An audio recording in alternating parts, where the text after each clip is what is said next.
Okay, everybody, would ask if we can take our seats, please. And it is my pleasure to call to order the regular open meeting of the New Westminster Board of Education for Tuesday, November 25th. Welcome. The New Westminster School District recognizes and acknowledges the Kakite First Nation, as well as all Coast Salish peoples on whose traditional and unceded territories we live, we learn, we play, and we do our work. The first item is the adoption of the agenda. Can I get a motion to approve the agenda as circulated? It's been moved and seconded. Any discussion or changes? Okay, seeing none. All those in favor? Any opposed? Motion is carried. Thank you. Approval of the minutes. Number 2, you have in your package minutes of the October 28th regular meeting. The recommendation is that the Board of Education of School District number 40 New Westminster approve the minutes as distributed for the October 28th, 2025 regular school board meeting. Somebody want to move that? Thank you. Moved. I need a seconder, please, and then discussion. Trustee Carlson. Report got missed, and I believe Anne Marie was putting it in. So, it has been updated. Yeah. Sorry. Great. Thank you so much. You're so quick. Awesome. Thank you. Any other discussion on those minutes? Okay, seeing none. All those in favor? Any opposed? Motion is carried. I don't think there's any business arising from the minutes, so we get to move right to number 3A, district presentations. Very pleased to have with us tonight our District Principal of Indigenous Education and Equity, Sand Johal, and Amy Laidlaw. Thank you so much. For a senior leaders report on Indigenous education. I'll pass it over to you both. Thank you very much. Just before I got here, I got a phone call from my youngest saying, "Dad, we need hamburger buns." So they're making food at home. My wife works from 4 to 8 on Tuesday nights as a teacher. And so I need to get hamburger buns anyway. Thank you. I had to laugh at that. So thank you for inviting myself and Amy. I do apologize. I've kind of lost my voice just a little bit, but I'm going to go through some story today. And I brought Amy, who is an excellent part of our team, who's going to be sharing specific stories as well. And so today we're going to talk about Indigenous education and equity, which, as I shared before many times that you've heard, it's not only hard work, but it's heart work. And I think that is very important for us to understand the work that we're doing for Indigenous students and students who are part of the equity world as well. Go to the next slide, please. We're going to take about 10 minutes to share these 4 items, and then definitely open to comments and questions at the end as well.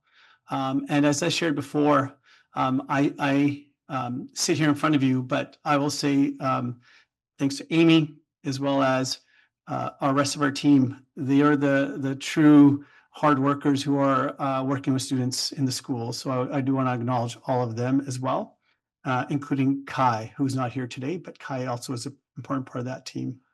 So we'll go to the next slide.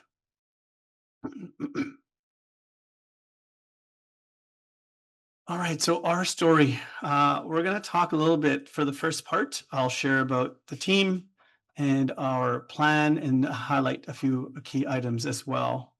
So if we go to the next slide, and trustees may recognize this, but I did change a little bit, whereas last time I had put Indigenous students in the middle, but in terms of Indigenous students and equity, we have all students in the middle, and that's something very important.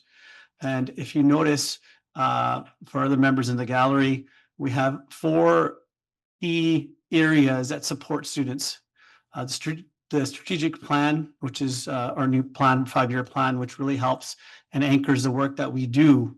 And all that we do goes through that. Those are our kind of our North Star vision statements in that area.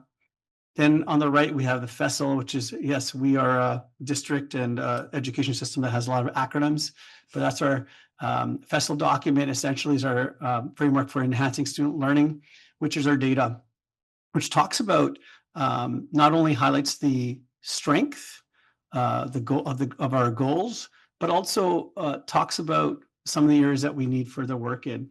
And that is something that I know Sandy has done great work in terms of sharing that on our behalf.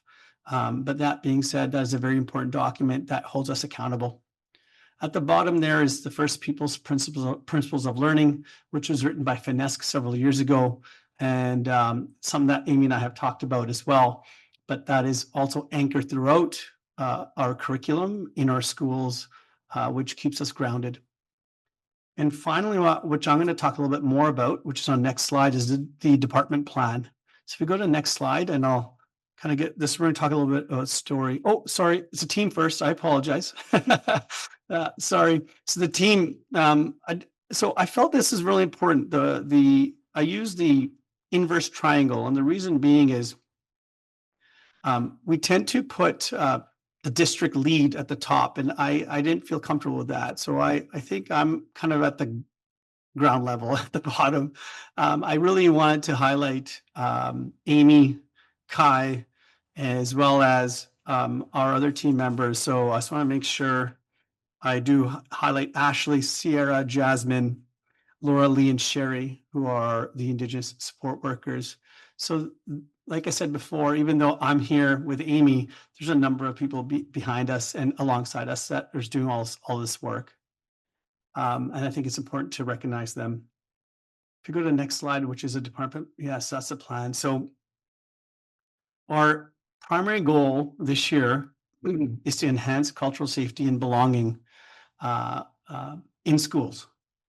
And so we're going to do that by these several strategies. I'm going to talk a little bit about it, and then we're going to get into two key stories that we want to really share and highlight. This first one being hosting student forums and family gatherings. And so we have done some of these already, and we'll continue to work on these. One being Indigenous Family Post-Secondary Night that I want to acknowledge Amy for, and who's done a lot of leadership in that area as well.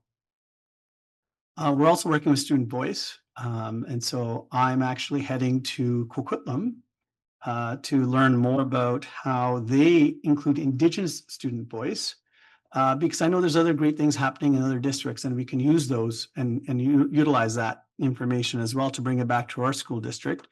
But also working with Susanna at the high school, I've actually had a chance to meet the Student Voice Committee leadership, 3 awesome kids in grades 11 and 12, who basically are looking at a survey for the high school. And so I provided some guidance around that as well. And that is something that they're going to be putting out in the coming weeks. And then also coming into a future board meeting to share some of their findings as well. Next week, we have Discover New West, which is my first one, which I'm very excited about. And Kai and Amy will be there to help support and share knowledge and information with families through the Indigenous education and equity lens. The second one being collaborating with the IEC and the local nations. And so we've had our first meeting, that was November 4th. That was heavy on just understanding each other, because to do this work, we need to connect on a personal level. And it was a great sharing story. I look forward to working as the secretariat for that, for the IEC as well. We have monitoring Indigenous student attendance monthly and developing action plans for chronic absenteeism. So we're in the midst of attending all they're called school-based team meetings for Indigenous students. And so I started that. I've had 2 or 3 schools I've connected with, and then I'll be going through the rest of the schools and over the next 2 weeks. Amy is supporting more of the middle school, high school model, and she's very good in that area as well. But that being said, I'm kind of taking more of the primary or elementary model, but bringing in Amy when we need for that piece. And then we have plans that are put in place, and I'll be checking in with principals and vice principals around 5 to 6 weeks after the fact to see where we are providing targeted support for those kids and seeing how we're doing, and we need to adjust those plans as well. Then we have implementing targeted literacy, numeracy, intervention alignments with learning goals. And so I'm in the midst of reviewing the literacy and numeracy data, which I've done, and we're digging deeper into that. Celebrating the successes, but also asking why. Why are some areas maybe that we need to look more into? And I know Sandy's been doing great work with that, and and her team. So I'll be connecting with Sandy further to look into more of the data. I'm also working with Brenda, who's our district librarian, to see how we can better support through resources as well. As well as the equity lens, what voices are missing. And so I was a librarian, teacher librarian in my previous life, and we did do equity audits for libraries and classroom libraries. So that's something that Brenda is very excited about and something we're going to look into in the future. Then we have partnering with Dr. Leighton Schnellert. We're going to talk about that story, and I'll leave that for Amy. That's her thunder. She's going to do that. And then the last two, expanding community partnerships focused on equity and inclusion. So we've connected with Douglas College. We've connected with Black History Matters. We've connected with other community groups across Canada. And then there's another one which you have a handout for, which is a Junior Achievement BC and UBC Connection, which again, Amy's going to share a little bit more about. And then finally, expanding Reconciliation Committee to additional schools. So I've sent a survey out to all principals and vice principals that's due end of this week, just to find out more about, do you have a Truth and Reconciliation Committee at your school? Are you interested in having one? What are some of the barriers you're finding? Those types of questions. And then I'm going to lean on some of the principals who have Truth and Reconciliation Committees at their schools to share their stories at a future principals meeting so that we can figure out how to increase that in our school district. So I just, that's very quick. I just want to share a little bit that there are actions happening and there's more than that as well, but I just want to highlight a few things. And so if we can go to the next slide, and go next slide as well. Thank you. So they're just pictures. I believe pictures, are worth 1,000 words. And so what I would like to really focus is on the GABC, if that's okay. Amy, you want to? I can slide this over so I don't have to yell. Thank you. Good evening. Good evening, everyone. Yeah, so this year, as Sanj alluded to, we are implementing different programming. We've partnered with UBC and the JABC. There's approximately 12 students who are continuing to participate in a twice-a-week session with the JABC, where they have the opportunity to explore becoming an entrepreneur and building their own business plan. What's really amazing about this is essentially it's not just a regular business plan, but it is infusing in Musqueam knowledge bases and Coast Salish knowledge bases into the planning. So for example, today in our session, we were just talking with our students and having them wrap their brains around the idea of what is the need within our Indigenous communities that your business or entrepreneur plan could in fact meet and help move the community forward. And so one example of one of the business plans that's really developing is this young girl whose passion she discovered and her fire was essentially wellness and going to the gym and eating healthy and eating proper foods. So then we took a step back and said, well, what is the need in our Indigenous community? Were you able to access Indigenous wellness programs? And she was like, no. I'm like, well, could you look at creating an Indigenous wellness plan? So now she's come back this week with all of this information around the medicine wheel and the teachings there. And she's structuring her entrepreneur plan around the wellness wheel with the goal that she will have two functions within her business. Essentially, she will target what she refers to as the rich to pay for the services so she can essentially run a social entrepreneur piece as well that would target and bring services to Indigenous youth. So she'll be able to offer wellness programs to youth at no cost because it's going to be funded through this other part of her business model. Another student has decided that they really feel this passion and need within our Indigenous youth community to find voice and advocacy and efficacy. And their passion and their fire really is drama, musical theater, all of the arts. And so they have decided that they are going to create, again, because they are youth, they're designing programs and entrepreneur plans for youth programming.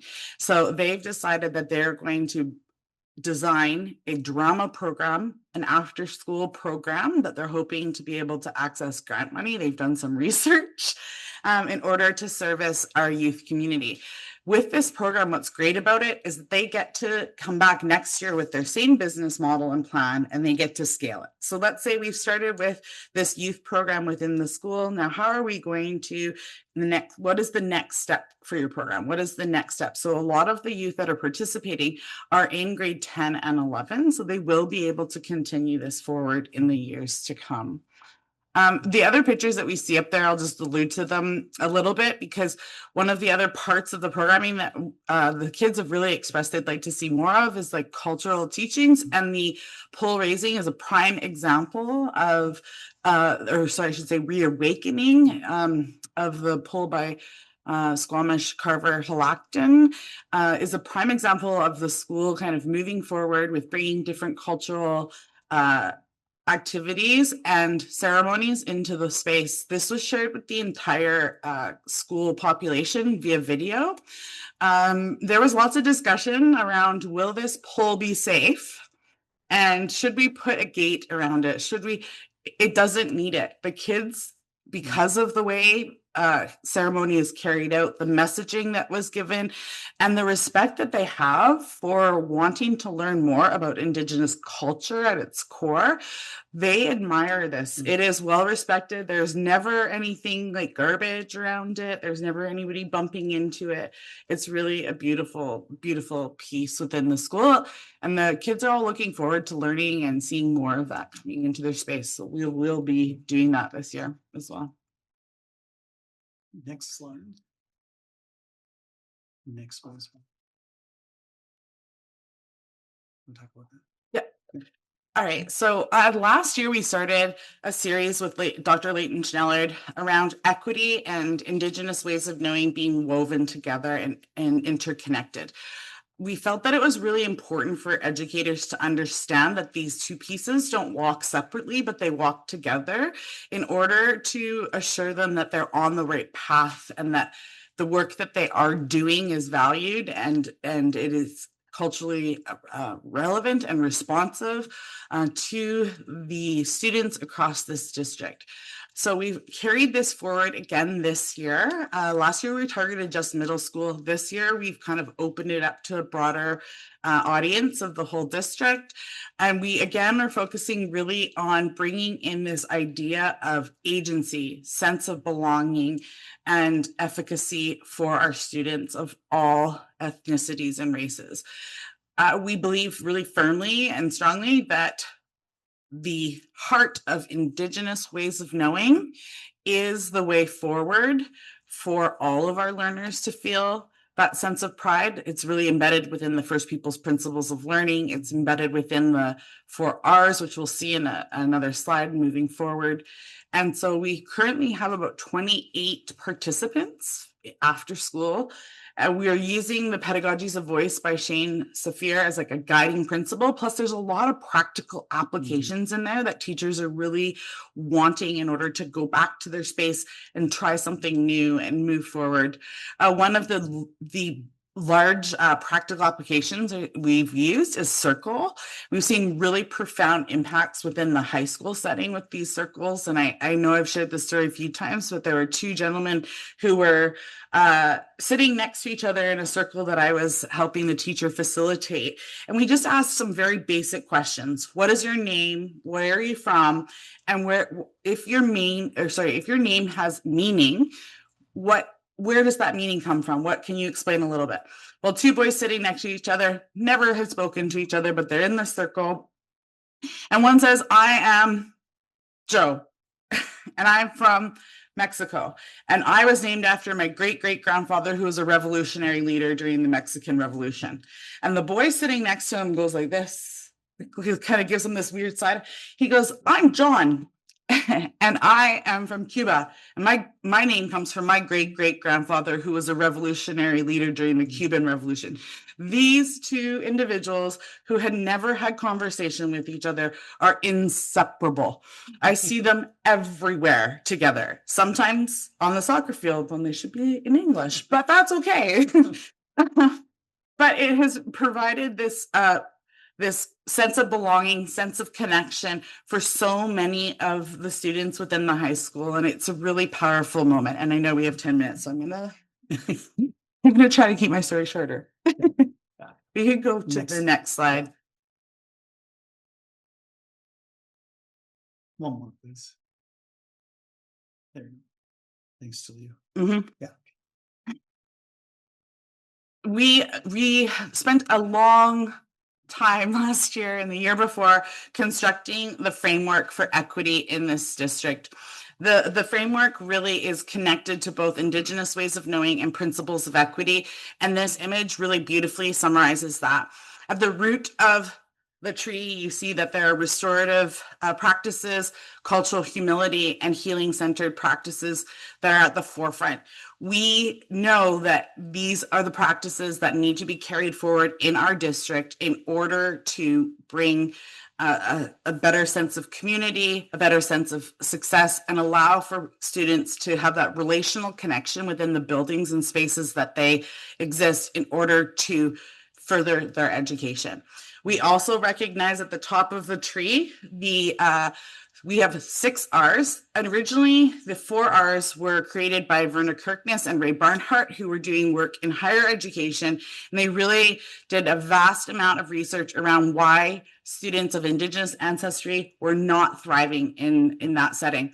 And they really narrowed it down to the 4 R's of respect, relevance, reciprocity, and relationship, saying that fundamentally we have to have these core guiding principles within our practice in order for Indigenous students to thrive. But being that this is one of the most diverse districts in the Lower Mainland, these 4 guiding principles really apply to all students and the diverse makeup that we have. We've also incorporated a few extras through time, and that is reciprocity and resilience. We know that the world that our youth are going to be entering into is hard. It's not an easy place, but they need to have the resilience and the sense of pride and respect for themselves that they can move forward in a good way. And we talk a lot about this when I go into classes and when I'm even interacting with the kids in the hallways. I'm like, you're not just representing yourself. You represent all that came before you. And we need to always walk in a good way. So when I see kids like wrestling around, I'll be like, are we walking in a good way today? And because I've had so many interactions and we've started to use this language within the high school, but kids are like, oh, yeah, okay. And so I think moving forward, these guiding principles can really transform our entire district and make it a safer, braver space for all of our students to take the risks that they need in order to thrive. So thank you. Yeah, next slide, please. Just to finish up. Right. And so, yeah, we continue to improve. There's still a lot of work to be done. And so we can continue to reflect, to ask questions and to dig in. And as Mark and Geraldine have shared, like our expectation is culture of excellence, not perfection.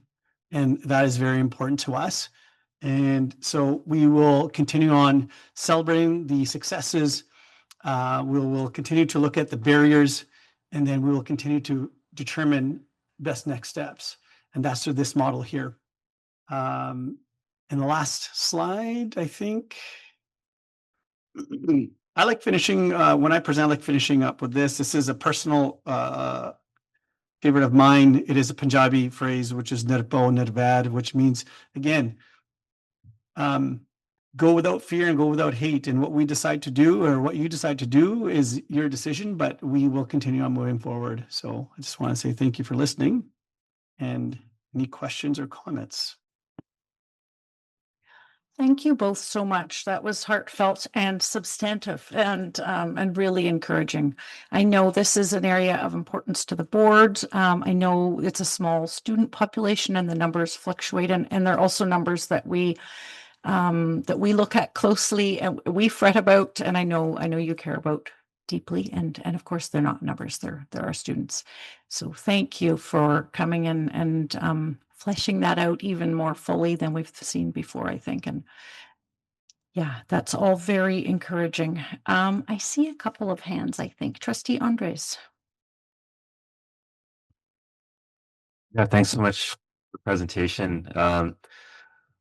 Just to Amy, your story just about the Voice of the Academy series and those 28 students and just this board, since the start of our term, one of our big goals was trying to increase that sense of belonging for students and community and a sense of safety, and just really enheartening hearing of your work and that impact that it's having. So just wanted to thank you for that. Just going back to the JABC program, is this a dual credit program for students? Are they getting university credits for participating in it? No, so right now that's something that we'll look into for the future, but right now it was, so Dennis Thomas is the gentleman who is from UBC and has brought this program into our school district. He's actually a friend of mine. And they're Surrey, Vancouver, North Vancouver, Burnaby, I believe, also are part of this group. And so there's only 5 schools currently, or districts, sorry, I should say districts that are a part of this opportunity. And right now in our district is not a dual credit at this time, but something we're going to look into in the future. Yeah. But I will say that some of the kids have been approaching their CLE and CLC teachers and asking if they could receive credit for this work. Some of them are using it as an opportunity to start their capstone projects. So this will evolve into their capstone. So they will get credit in other classes thanks to the cooperation of our teaching staff.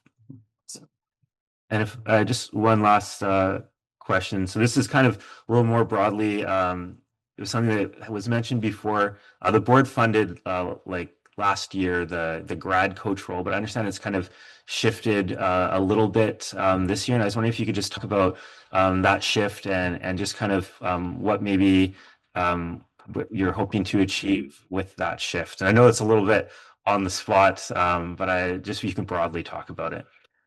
Yeah, I would say very difficult question being started here October 1. But that said, just working with Amy. So Amy's role is a transition coordinator now, which is looking at transitions from elementary to middle to high school, and from high school to post. And so part of that role also includes graduation for sure. But what we felt was transitions not only occur at the grade 12 level, but throughout. And so with the skill that Amy brings, we feel that that's a good way for us to ensure that kids are not just, we're focused on grade 12 level, but it's K all the way to grade 12. Is there anything to add?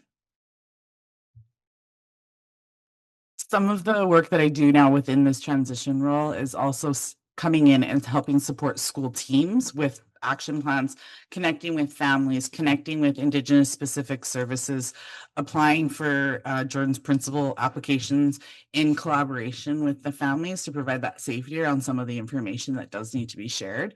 And we're seeing there has been a bit of a halt on some of the applications, but in the recent weeks, we've been seeing Jordan's principal reaching out to us again and asking for, the one piece of additional documentation. And we're seeing that our students are being able to access some of that money that they have the right to in order to provide services such as school psych eds, ASD assessments, etc. And so it's been really beneficial to actually putting in place services for our students at a younger age, because we know through data and through analysis that providing services for students with neurodiverse needs at an earlier age will actually have a more profound impact long term. And so I've really been focused on that area as well. Yeah. Trustee Connolly. I think most of my questions were answered. I just touching back on the CLC 12 though, and wondering if there's even a possibility of this replacing these kids having to take that, if not, the university credit, but actually just flat out replacing that course. Yeah, I guess that's something we can definitely look at. And again, this is year one. And so what we want to see was what was the how many kids were interested in it. And so I would say, what I understand, where our school district actually has more kids interested than other school districts that are larger than us. So and that again, thanks to our Indigenous support workers who have been promoting it, and Amy who's been supporting at lunchtime for that as well. Great, thank you. I just want to reiterate thanks. This has been a great presentation and really encouraging to hear a lot of these pieces happening and being implemented. So thank you. Trustee Carlson. Hi, thank you for your presentation. I know you've just recently stepped into this role, but it's really clear you and the team are working incredibly hard to build the systems and the relationships that the students deserve. So thank you. The JA program sounds fantastic. Thank you for sharing those stories. Would like to hear about the success of these students in the next couple of years. I'm all about the kids. Also looking forward to seeing these capstone projects. So thank you. The sense of belonging for all ethnicities it's fabulous. It's what we want to hear more of. And I have a question about am I saying it right? Nerva. Is it appropriate for others to say this? Because I love it. Yeah, I think it is fine. It is part of it's a religious phrase. But that being said, it's part of the Punjabi culture, religion, and I think it's fine if you feel comfortable in saying it, and I can share that with you if you like. Thank you. Thank you. Any other questions? Okay, thank you both so much. And please pass on our appreciation to the whole team for their work. Yes, I love that. That is my life. Keeps you honest. Thank you.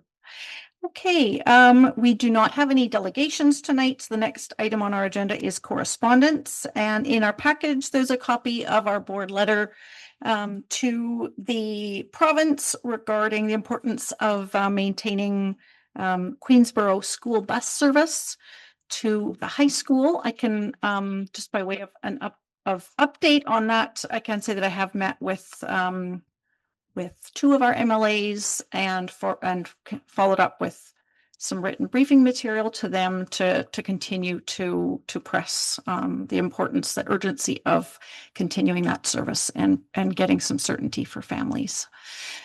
Board committee reports, there was not, sorry, go ahead, Trustee Carlson. Thank you. I actually do have something to say about the Queensborough bus. Could we be sending in a request every month or every couple weeks? We don't want this to go on the back burner. I think we could take Is general it board their direction option? to send a follow-up and maybe expand the list of people that it's addressed to. So I think we did 2 ministers, so we could include a couple of others. Okay, Thank you. Moving on then, there isn't a report from the coordinating committee. That there wasn't anything on the agenda for that one. So we'll move on to reports from senior management. 7A and an update from Superintendent Davidson. Thank you, Chair. We're you'll see in your package the school learning plans have been submitted by our schools and connected with the district's 5-year strategic plan. All of Geraldine Lawler, Jenny Richter, myself, and Sandra Singh have been out visiting schools, talking to them about their learning plans. There have been really great conversations and opportunities at DLT meetings for schools to talk about their respective plans and share their thoughts and ideas about what they're doing in order to meet the goals in those plans. So all schools are expected to address literacy and numeracy as part of their work, and I'm super impressed with the conversations that have been happening and the work that's been done there. Great thanks to all site administrators for the work they've done with their staff, and thanks to Sandy, certainly, and Geraldine and Jenny for the conversations that they're having. I think part of the DLT planning that happens is more and more opportunity for conversation about what's working and how you're organizing your work in order to support student learning. So it's been excellent, and I look forward to watching that grow over the next number of years. Pardon me, now I'm losing my voice. Schools are gearing up for concerts. I managed to walk in on practices at the high school and Queensborough Middle and elsewhere, and there's lots of tooting, honking, singing, and excitement going on there, and that's pretty great. Last week, myself, Sanj, Melanie, and Sarah Peacock spent the day at New West Secondary being sort of admin for the day, while the high school administration did a bit of a retreat with Geraldine, and that was wonderful. I really enjoyed the day, and there are amazing young people and staff in that building, and I know that was a productive day for that group. That I really appreciated that I was allowed to do that. We had the new school announcement here really recently, and I know that there's a lot of hard work going on right now in order to get that going into the ground here in the summer. Big thanks to Bettina and Dave Crow for all of their work. Certainly the board and partner groups did a lot in terms of advocacy in order to get that off the ground, but huge thanks to Bettina and Dave for all that work and the ongoing work that they're doing with the city and province in order to get things rolling. Support staff PD day happened last week. What an amazing bunch of sessions. I managed to wander into a whole bunch of them and observe the learning that was happening.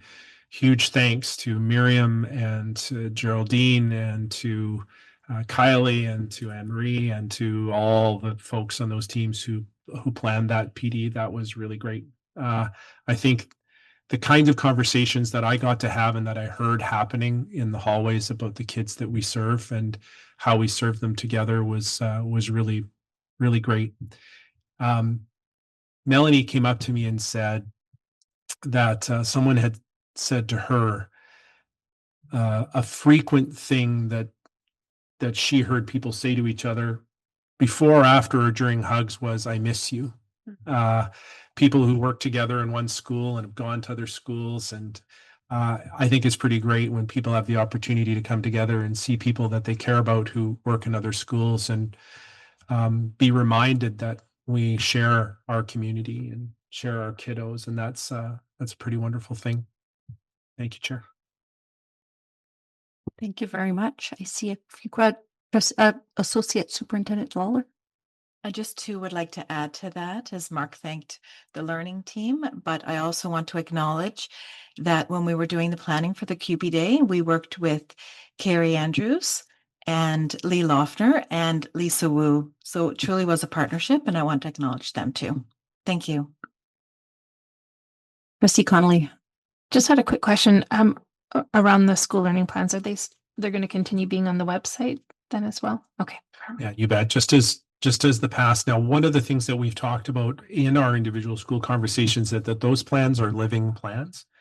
So over the course of this next 5 years, we expect that as you learn more about your student population, as you progress in your professional learning, as you progress in making changes to the way you structure supports for students, you might adjust that plan in order to approach the same goals in a different way. So yeah, when updated, they'll be posted for sure. Okay, thank you. Seeing no other discussion or comments, we're going to move to 7B and the statements of financial information, or SOFI report. And I think Amy Gray is online. Yeah, it's going to walk us through that. Thank you. Good evening, all. So included in your agenda package is the statement of financial information, or SOFI, for the June 30th, 2025 year end. So all public entities, which include school districts, are required to submit this report under the Financial Information Act. Amy, I'm just going to ask you to pause. I'm sorry. We just need to turn up our volume here. Sure. The room. Sorry, we've had this problem a few times with our Zoom where it's a bit faint. Just give me a minute. Other duties as required.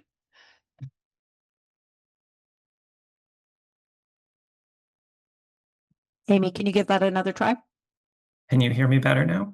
Yes, that's better. Yeah, thank Okay. you. I'm so sorry if you want to continue.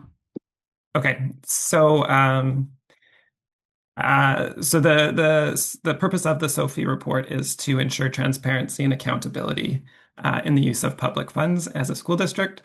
A few key items that are included in this report are the financial statements that the board approved back in September for the June 2025 year end.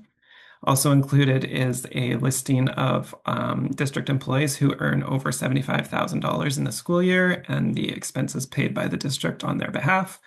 Remuneration and expenses paid to trustees is also included in there. Another piece or key item of the report is a listing of vendors that were paid over $25,000 during the school year, and most of these would be related to capital projects or payroll. So that's a highlight of what you'll see included in the report. The report will be submitted to the ministry. It's due by December 31st. And there's a recommendation in the package to acknowledge the receipt of this report for information, but happy to take any questions. Thank you very much. If we can maybe get that motion on the floor, and then if there's any questions, we can take those. Moved, thank you, that the Board of Education of School District Number 40, New Westminster, acknowledge receipt of the Statement of Financial Information, SOFI report for information for the fiscal year ended June 30th, 2025. That's moved and seconded, thank you.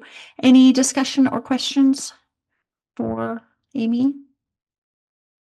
Trustee Andres. Thanks, Chair. Would this be an appropriate time just to ask about some details in the document? Yeah, absolutely. I was just looking under rentals and leases, Amy, and I'm seeing that the lease is expiring this year in June 2026 for Recap and Power. And I'm just curious if we are in that kind of renewal phase, or if we're potentially looking at different sites or different options, because it is a substantial cost to the district. Thank you. Let's see, Secretary Treasurer Kitchum is going to reply to that one. Yeah, thanks for that, and great eye, Mark. Certainly, we are well aware of the expiration of that particular lease. A couple of years ago, we might have been concerned that the Columbia Square development might have accelerated our need to move and relocate from that space. There is some certainty now, given the project has not yet gone underway, that we can remain in that space. And so myself and Amy will be in negotiations come the new year about that space to continue on with it. It's not lost on us, however, that the lease costs are high. We have continued to advocate for permanent space by way of our capital plan requests to the Ministry of Education for permanent purpose-built space for that program. Thanks. Any other questions or comments? Trustee Andres. I was also noticing that the annual facility grant for 2025 was much lower than 2024, and just wondering if you could kind of clarify a little bit why that might be the case, just for our public. Maybe refer to where you're seeing that information, Trustee Andres.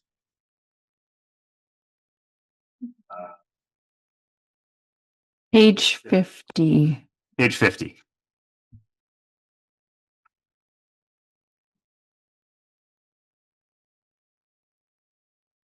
Sorry, scrolling. Yeah, me too. This is, sorry, this is the 50 slides. Is this note 3? Is this here, right here, Trustee Andres? Kind of flat. Right here? Yes. So this is amount receivable from the province at the end of the year. It's not how much we got, it's just how much we had yet to pull at that point in time. Okay. So the funding actually for AFG, or annual facilities grant, has gone up. It's just a timing difference. Okay. Thank you so much. Okay. Any other questions? Otherwise, thank you so much for the presentation and for all of your work. Oh, wait, then you're back. For the 2025-26 estimated operating grant recalculation. I'm Oh, back. Sorry, did we pass the motion? Was moved and seconded, eagle eye, but not voted on. So all those in favor? Thank you. Motion is carried. Okay, now we're on to the operating grant recalculation. Okay, I am back. So again, in your package, there's a backgrounder on the estimated operating grant for the 25-26 school year. This recalculation is based on the September enrollment count that was done and compares those actual numbers to what we projected for enrollment earlier in the year. So what the estimates are predicting is that the operating grant will remain consistent with that originally budgeted in our preliminary calculations. Just want to highlight, though, that this is an estimate and the ministry will be announcing and confirming the actual recalculated grant in the middle of December. Included, or one of the larger estimates that could impact this estimate that is presented tonight is the salary differential funding, which is dependent on how the district's average educator salary compares to that of the province's average educated salary. So we just do not have information on that calculation yet, and that will be confirmed in mid-December. So what we're seeing, though, in terms of actual enrollment for K-12 standard schools, there it is on the first table there.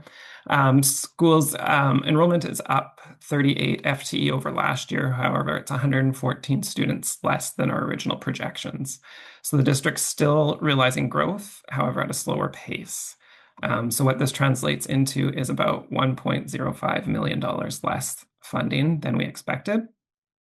Offsetting that, though, is the supplement for unique student needs, which specifically related to level 2 learners, is offsetting that decrease we saw for the K-12 enrollment with an estimated 1.08 million more in funding there. So pretty much neutral when you look overall to what we expect for the recalculated operating grant. The actual enrollment counts for February and May could also result in further adjustments to this operating grant, and we will communicate those in due time through financial updates with the board. And in terms of next steps, our amended budget will reflect the recalculated grant as confirmed by the ministry, along with any other adjustments to support student needs. And that concludes the grant update. Thank you very much. Trustee Connolly, question. I think that we touched on this last year, just with regards to the disparity a little bit at some of the schools with regards to designations. And I guess the question kind of comes to me of, are kids being able to access those designations and the testing that's required to have designations identified. And I don't know what wait lists. I know when we went through it, I know what the wait lists were like, and I obviously hear, but I'm curious where things are at, especially on an equity piece for students who are perhaps going through not having the ability to have private paid for assessments and that type of thing. Are we seeing some designations still going unidentified? Do we think? Yeah, I think just for the context, it was discussed at the board in a previous year because the percentage of students with designations was lower than in some neighboring guest districts. And so I understand there were efforts to make sure we weren't missing any students. Staff want to help with that? So we are looking at designating more students this year. We have a school psychologist who is doing some work with another school psychologist, and then in tandem, they presented a proposal to us. And so we are seeing more students that are being designated and will be designated over the next several years. I think we've noted too a significant growth in terms of our work with external partners in order to secure designation. So the rise is not just about the rise in the number of students who would need a designation, but we're being more successful in securing them more quickly. An area of particular challenge remains, though, young people who come to us from other jurisdictions with psychoeducational assessments and other languages need to be reviewed by a professional here and approved, and that takes a very long time, as well as, there's up to a 5-year wait for assessment for other designations that can be really challenging. We want to be clear, though, that we have some students without designation who are served within an individual education plan because their needs require that. Right? You don't have the designation, but you have the young person and you know what you need to do. And then others are served through the implementation of an individualized learning plan. And Miriam Schellenberg is working to sort of standardize what that looks like across the district, because every school sort of had a different way of approaching it, and they're working to pull it together and have greater coherence in that. So we are definitely making gains. And just to be clear, it wasn't about servicing the students, and I feel very comfortable about that students are getting what they need. It's just more of a kind of equity, and if there's should be some more money there so that we can capture even more students, that would be ideal, obviously. Thank you. Any other questions or comments for Amy? I have a question just around the timing of the pieces you mentioned, that the salary differential funding is recalculated.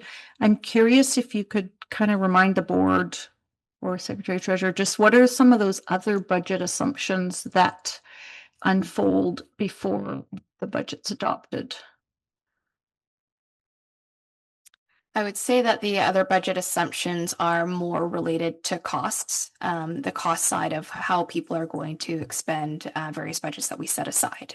Prime example of that are staffing replacement costs. That's a very difficult thing to predict many months prior to the school year starting. Typically, however, from a revenue standpoint, those aspects are quite stable once the 1701 capture is done in September. There's a little bit of movement in February and May, because we're capturing other snapshots for similar reasons. So we do another snapshot for students with designations and diverse needs. We get a little bit of extra funding as it relates to adult courses and continuing ed and online courses. But typically, once we have our capture as of September 30th, you're not going to see a lot of variation. Similarly, too, we have other revenue streams which are fairly predictable. Interest rates, rental revenues might fluctuate a little bit, but typically are stable year to year. International revenue, we know about a year in advance as we start to identify students that are coming to our district for programming. So really at this point, we're monitoring a lot of costs, any changes that we have to make mid-year, which might necessitate increase in budget to a certain area, or on the flip side, areas where we're realizing savings because certain costs aren't coming to fruition. Great, thank you. Any other questions or discussion? Okay, thank you so much. Oh, sorry, Trustee Connolly. I'm just curious on the non-enrolling ratios. Could have sworn that I'd seen requirement. Oh, we're not there yet. Yeah.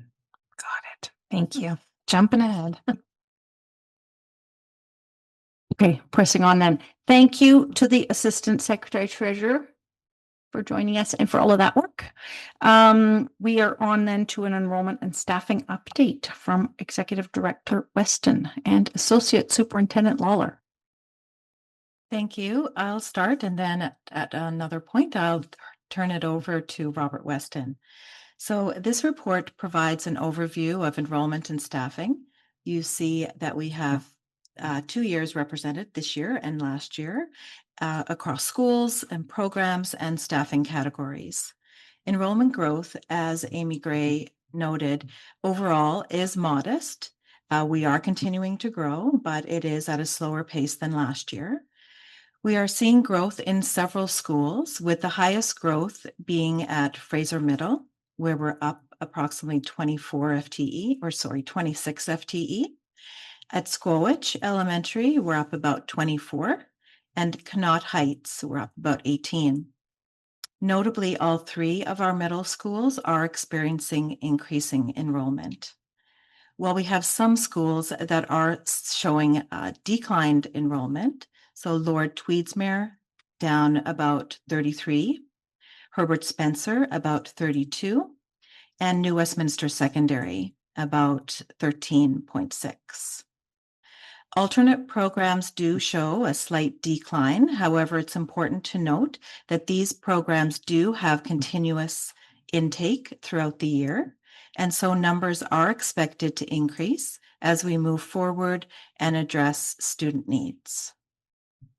Some of our other enrollment highlights are our overall enrollment has increased by about 49.89 FTE. K-12 regular programs are up about 39 FTE, and continuing education and New Westminster Online are collectively experiencing growth to the tune of 27.38 FTE. Home learners are down by 13.81 FTE. On the next page, where we begin with special programs, we have Indigenous education having a slight decline by about 11. And then inclusive education and ELL do continue to grow in numbers. We see inclusive education at 104 and ELL 58. We also see an increase with our international students by 9 and summer learning. At this point, I'll turn it over to Robert to pick up on the information related to staffing. So obviously, all of the services delivered to all of our schools and to all of our students are through our 1,100 employees that we have employed in New Westminster Schools. Some of the categories of employees that we have are governed by ratios or formula that determine what is the optimum number of specialist positions that should be filled in order to provide the services that we need. And that you'll see in the third table. You'll see the ratios in the second table, but in terms of where we're sitting, you'll see in the third table that teacher librarians, for example, the formula generates a required staffing of 11.2. And you will see that we have, in fact, 11.2 positions currently filled, meaning that we're providing the requisite level of library services to our students. In the resource learning support area, the ratio generates 76.0 as a required staffing ratio, and that includes resource teachers, learning LA teachers, ELL teachers, etc. We currently have 76.7 positions filled for in that category, and we in addition have just approved the addition of a 0.6 vision specialist teacher, which will take us to 77.3. So we are certainly meeting our ratios in that area. In terms of counselors, you'll see that our counselor staffing ratio is 14.7.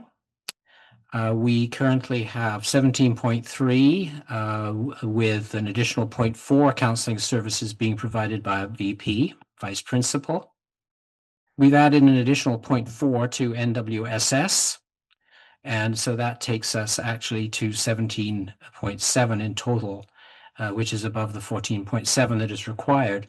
So those are ratioed staff that we have in the district, meaning that we are meeting our ratios, meeting or exceeding all of our ratios. We do in counseling have one vacancy that we're currently recruiting for, and we expect to have that filled very soon. That is the result of one of our counselors being promoted to a temporary VP position in the district. In terms of overall staffing, for teaching staffing and WTU members, you'll see that we have this year 511.8 as an FTE equivalent, enrolling and non-enrolling, which does include our ratioed staff. That's up from 501 last year. And you'll see the breakdown of some of the specific categories there within that chart. In terms of total CUPE staffing, in educational assistance, we are currently at 215. That's compared to 233 for last year, but it's up from 213 the year before. Custodial has been at 28 for some time, remains at 28. Site clerical has gone up from 33 to 35 to support the needs of our programs in the clerical support area. And other goes from 133 to 136. And that, generally speaking, is related to noon hour supervisors, crossing guards, etc., that are additional staffing positions, including a number of others, some in this office, of course, etc. So that's a snapshot of our staffing. We've actually had a pretty good year this year in meeting the needs of our district, as evidenced by the fact that we are meeting our ratios in all areas. And in terms of our overall vacancies at this point in time, they are fewer than they have been historically. So our staffing picture is looking fairly positive this year. And that's the staffing report. Okay, any questions or comments? But I saw a hand over here, but no, okay.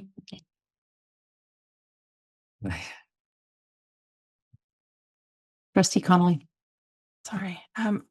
You did point out around the custodial has been 28 for a while, and I guess I think I've inquired about this in years past, and it seems to me that's something. I know that, the high school is smaller, but you get that many kids and additional kids, it just seems like that's something maybe come budget time.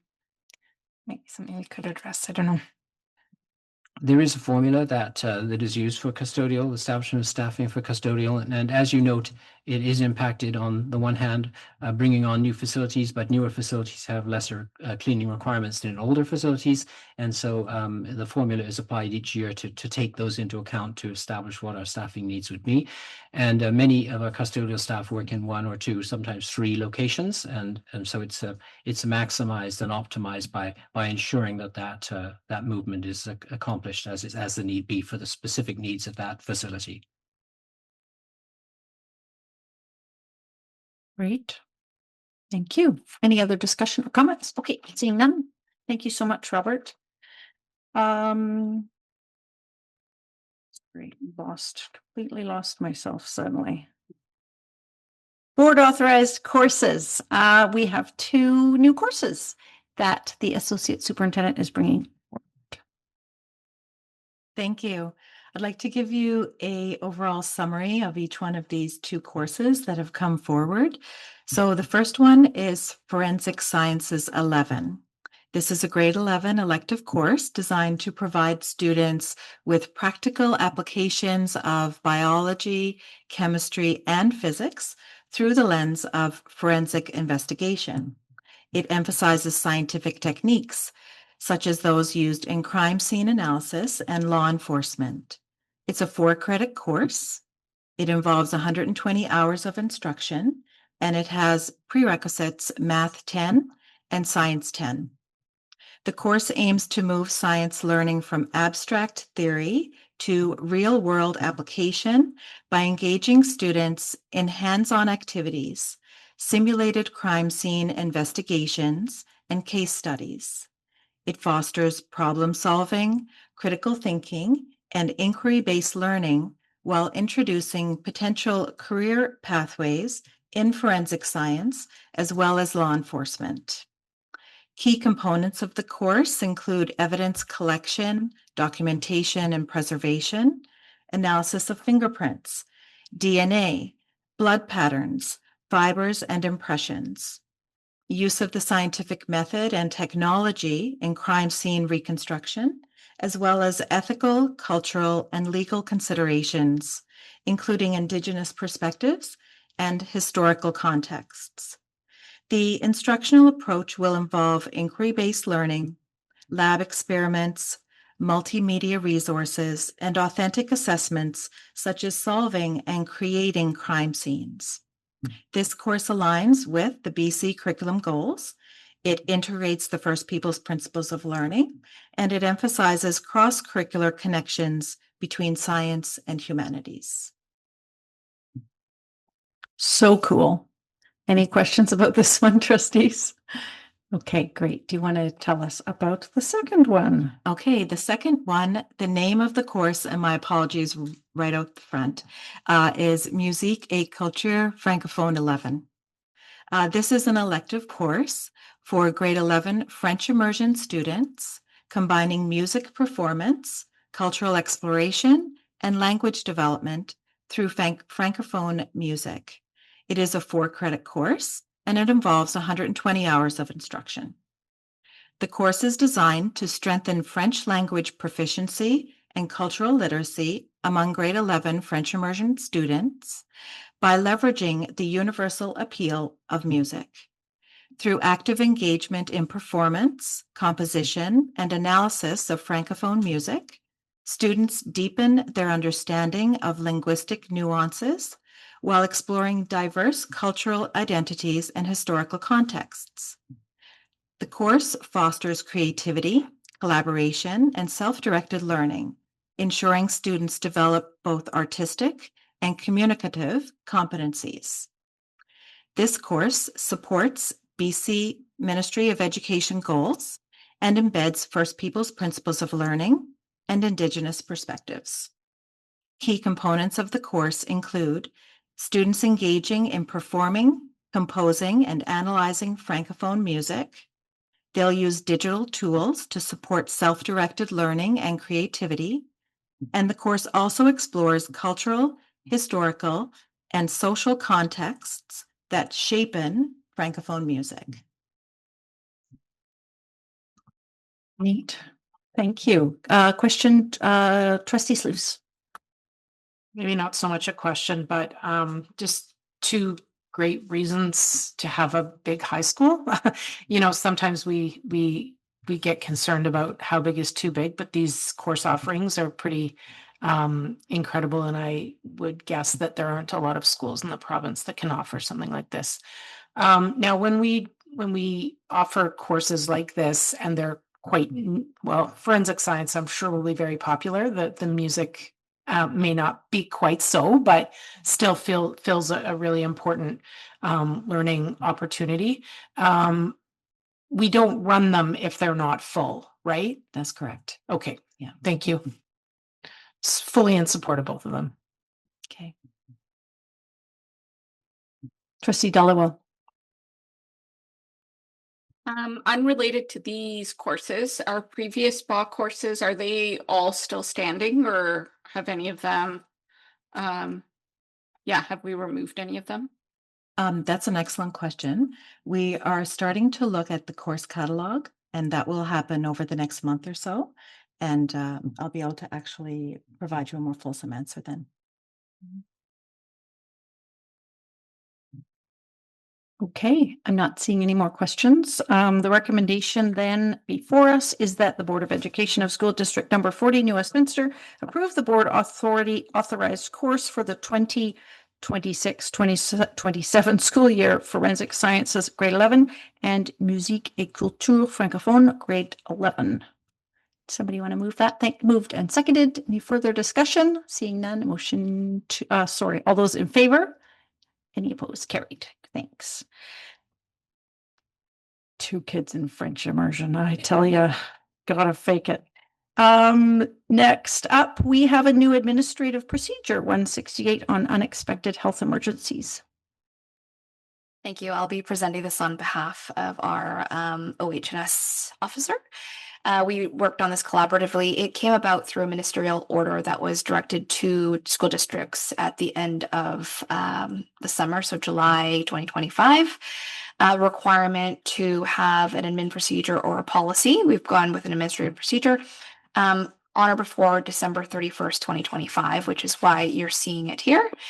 It's about unexpected health emergencies and the requirements to provide or have available AEDs, so automated external defibrillators, and naloxone kits available in all district schools. The first requirement for the availability will be at high school by December 31st, 2025, followed by elementary and middle school for September 8th, 2026. So this policy is in recognition of that. Unfortunately, we were not able to bring this to coordinating committee. It will be brought forward at our next coordinating committee for any commentary and any suggested edits. Again, administrative procedures have that nimbleness to them where we can make revision if a partner group or member of the committee brings forward a substantive change that we need to make. Alongside this document is a companion guide for school administrators and response teams, as have been designated in this package, on what their roles and responsibilities are in respect of this work. So happy to answer any questions if you have them, and appreciate the time. Any questions, trustees? Trustee Andres. Yeah, I was just wondering if there is a reason why they would be maintained by like a site administrator instead of a designated site safety officer. I was just wondering if that was like a legal responsibility or if there was a reason for that. I think it's to acknowledge that site administrators are overall responsible for their sites, but of course they will be leaning on their committee members in terms of this work. So they're very much involved and present as part of this. Trustee Connolly. Couple of questions. I'm wondering how much it is costing us to operationalize this. And then I'm also curious why EpiPens were not included as part of this, responding to unexpected health emergencies. On the cost side, very little because the district had already taken initiatives to provide AEDs already. Other districts might not have had that as part of its protocol and policy. We happen to have already provided that. So this change is not costing the district anything additional than what we've already invested. The naloxone kits are quite inexpensive. We just have to maintain the expiration dates and ensure that they are refreshed every so often. I'm told that you can get these kits from regular places such as London Drugs and so on and so forth, and they're nominal cost of about $50. I don't know if the superintendent has any remarks on the EpiPens. I don't have the answer to that question. Yeah, it wasn't contemplated in the direction that was given, and I don't know why. I don't know if it's because it's an individual specific allergy, but I really would have to go and ask. Any other questions or comments? Okay, thanks for the work on that. Do you want to just move on to the next one, district logo guidelines? So Mike Lee took a look at the way our AP was structured around district logo and just wanted to make sure that there was clarity in terms of quality and placement and all of those kinds of things that it matters in terms of overall branding and so on. So he wanted to clean it up, make sure there was clarity for schools and for all of us here at the office when we're using the logo. Great. Any questions or comments? Okay, then we're on to number 8, new business. And I'm just going to move over here if that's so I can see the screen.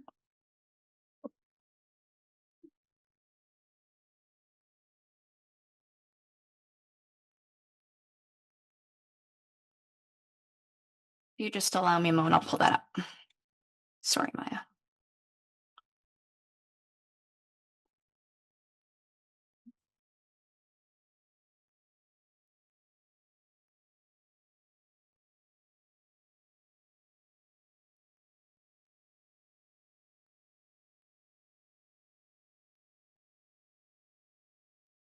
Oh, it's a PowerPoint.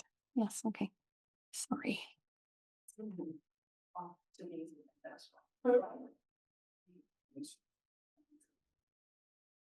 I must be using an old version. I apologize, but it is going up. It is going up. There we go. Okay, thank you. Well, it has been my honor to serve this board as your chair for 2.5 years. I am not seeking the role again tonight, so I thought I would take the opportunity to provide a written visual report on the highlights that I wanted to reflect on about our work together, particularly the last year. Next slide. Thank you. So the work done to provide clear direction and set the values for our district is something that I'm really proud of. This work was led by Trustee Sluice, who did a great deal of work, but I know that all trustees were very engaged in it, as were our senior admin team, our district partners, and many members of our community. I think over 300 people were involved. And we landed on these 3 priorities.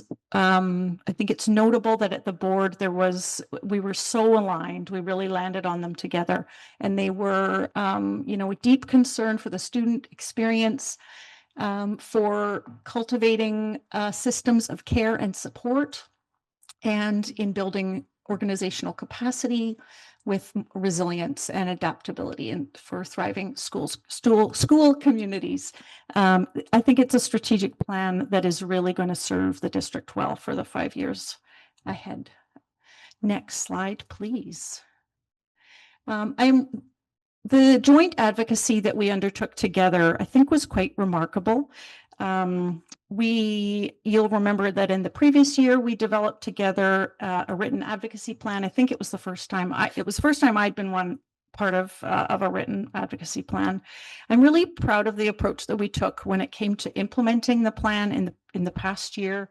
We invited parents and our district partners to the table with us. We talked about what was important to all of us, and we set shared priorities. We zeroed in on the space crunch and the need for increased school capacity, and the need to fight for education funding for public education.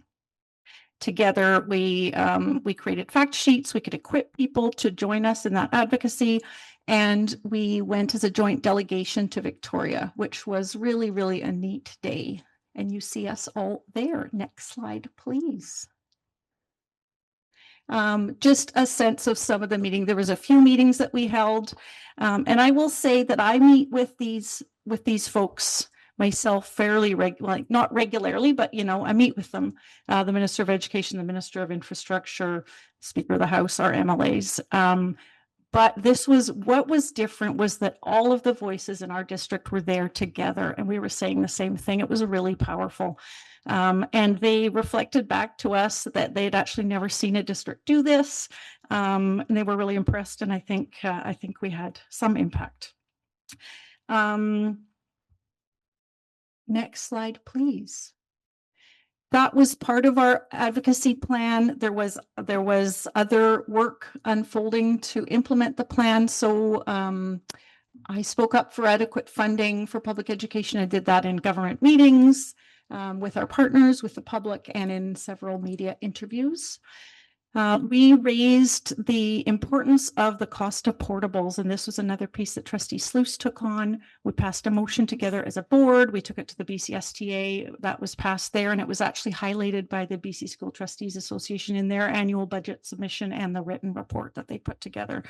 But it's a really important point. I know that many districts shared with us that when our school capital asks are not being funded to the speed that we need them to be funded, the cost of that should not be borne by kids by covering the cost of portables out of our operating funds.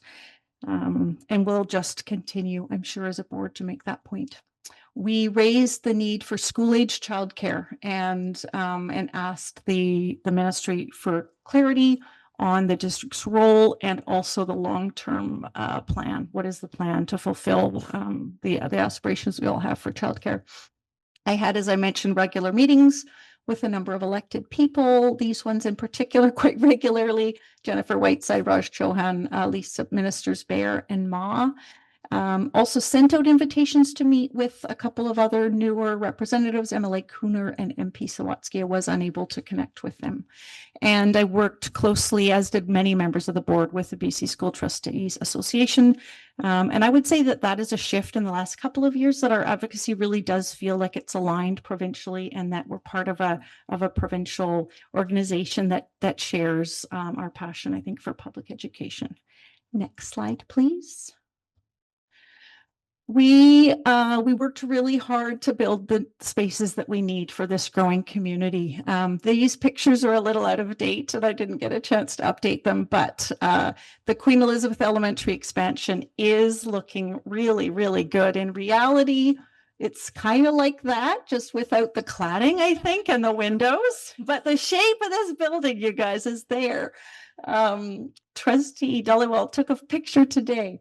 That is going to be 21 classrooms. It's a $34 million project, and it is going to be open in early 2027. The next piece was, I think, the one we were all really, really eager for, and that was the announcement last week of a new downtown elementary school, which we've been calling Simcoe Elementary. It was great to have the Premier join us to announce that school. Turns out he had a little fun conducting the band. I didn't show those pictures, but Fraser River hosted this announcement of a 605-seat downtown elementary school. This is a $65 million project. It's going to be a 4-story school with underground parking, and it is going to be built on the existing Fraser River School site on the parking lot as a more intensive use in kind of an urban school format is what we're calling that. We're very excited about that.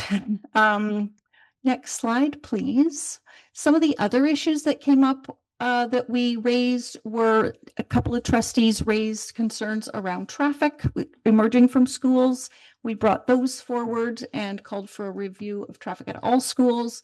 That led to our participation in the city's Vision Zero strategy, and that's a strategy to eliminate pedestrian deaths to zero. Something we absolutely supported. And we have been urging the province, as I've mentioned, to secure permanent Queensborough bus service. There are, sorry, next slide, thank you. Trustees brought forward a number of other initiatives, and I know that I've missed some. These are just a few that I wanted to highlight of the work that you've all been doing. Trustee Andres brought forward kind of a re-energization of our climate action work and has formed a climate action focus group, which is looking at policy, procedure, practice, and curriculum. Trustee Sluice brought forward an initiative around athletics equity, particularly around fairness of opportunity for girls in sport. And a project with the SOGI committee around pride visibility, a really important signal around safety for students and staff who are coming into our spaces. And a pilot project for swimming water safety lessons as part of the school day.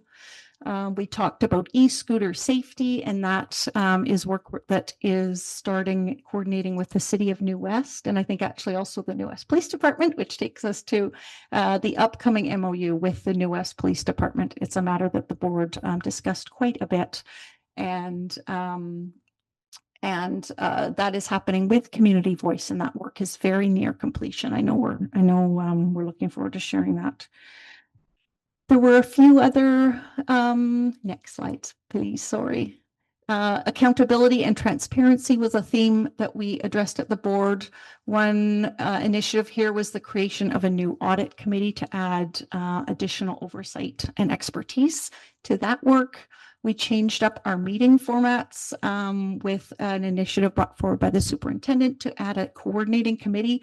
And it's a new model for us as a district that brought in district partners for close collaboration. I think we're really seeing the benefits of that, those really meaningful conversations. And in the last budget, invested in a new system to track literacy results for every student, which I think has a much fancier title. That's what I recalled. Next slide, please.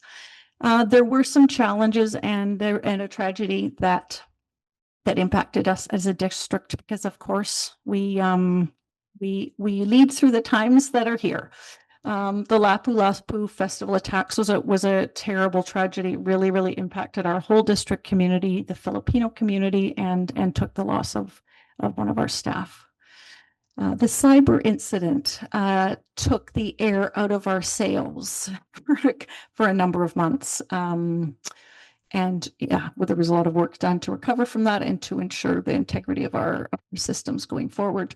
And then I guess I just wanted to note that so many of the resources that we need are out of our control, and I think is an ongoing challenge and frustration for school boards. But every cent of funding, where we can build schools, when we can build schools, how many seats, whether the funds to operate the schools are adequate, and whether really we have the financial resources we need to meet the needs of our students. All of these pieces are out of our control, and that's very challenging. Next slide, please. The other in that line, I would say the challenging landscape for childcare is a challenge and sort of a cautionary note going into the next year. The province did inform us after quite a number of delays in sort of making this official that the Seamless Day program funding is ending this school year. And that is very concerning because the continuity of those spaces in the programs that we started are very, very important. We need to maintain the spaces that we created for those families. I participated in consultation with the Ministry of Education and Childcare on the next steps for childcare, and was able to see a previous version or a consultation around the enabling legislation, which they brought in. That enabling legislation is before the House, but we are still awaiting the regulations and whether and what funding is attached to it. So it's a landscape of more uncertainty than we would like. But I'm reminded that school-age childcare is the most underserved age of childcare in our population, and it's very, very important to our families. Next slide, please. Overall, what I'm so proud of is that I think we set really clear direction and values with our strategic plan. We've maintained a strong focus on educational quality and fairness and raising really high standards for all students within a compassionate system.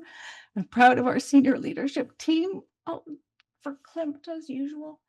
I'm really proud of the working relationships with our union partners, and we're just used to this in New Westminster, but it's actually not standard that we have such positive working relationships with our CUPE local, New West Teachers Union, Principals, Vice Principals Association, and we know that they work very hard for their members. They do so vigorously, and we don't always agree, but it's a really respectful working relationship, and I'm grateful for it.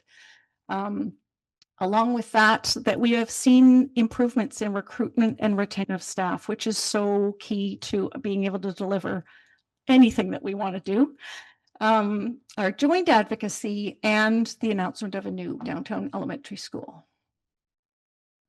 Next slide.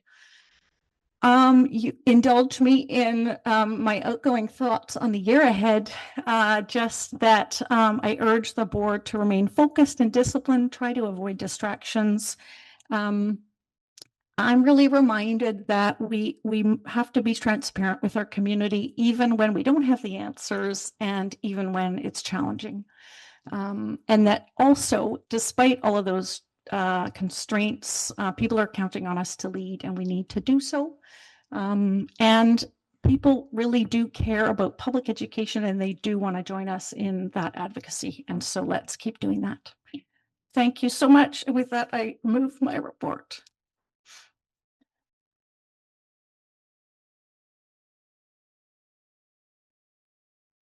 Which I think we probably actually have to vote on, sorry. If I could get a seconder. Thank you. Any discussion or questions? Great. Seeing none. All those in favor? Any opposed? Carried. Okay. We're at the election of your new chair and vice chair, folks. And for that, I pass over the chair to Secretary Treasurer Ketchum. Thank you. And I'll move over there. That's okay. We can.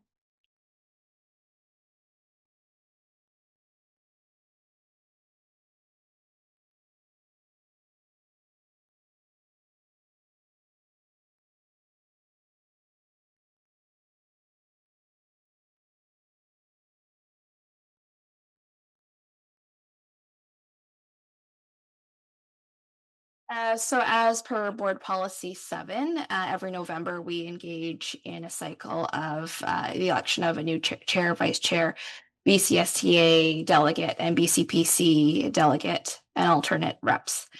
In my role, I will be conducting the presidings over the election of a new chair, and then with the selection of a new chair, that role will then be filled here to conduct the remainder of the election process.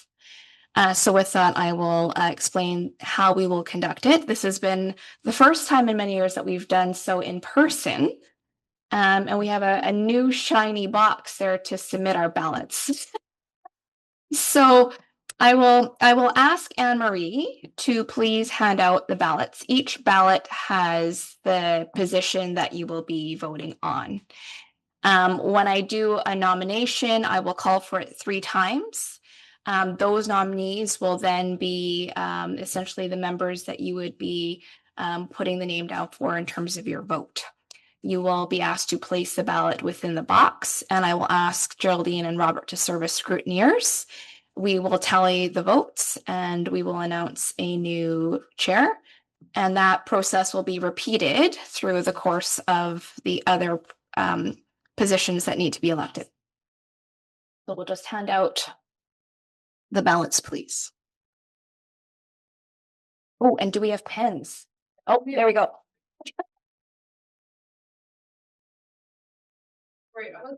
Yeah, one of each.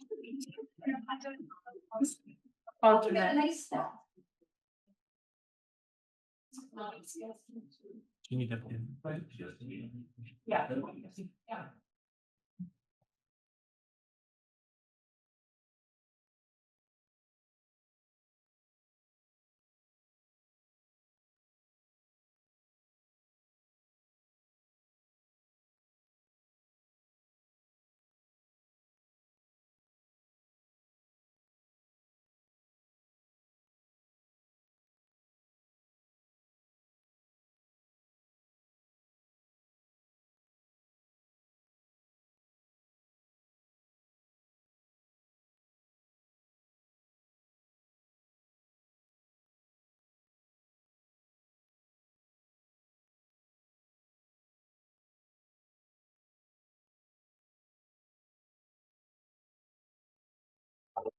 Do we all have our, that one's mine.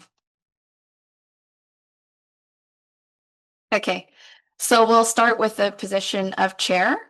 I will call from the floor a nomination of chair first time. I'd like to nominate Trustee Sluice. Trustee Sluice, would you like to let your name stand? Yes. Thank you. I will call for nominations for chair a second time. I would like to call for nominations for chair for a third and final time. Well, congratulations, Trustee Sluice. You have been acclaimed in the position of chair. So we'll play musical chairs. Yeah. And maybe we'll.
Well, thank you.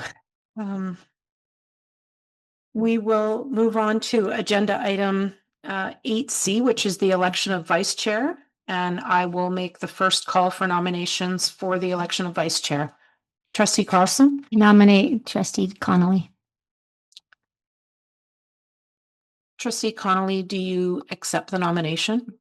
I do. Yes.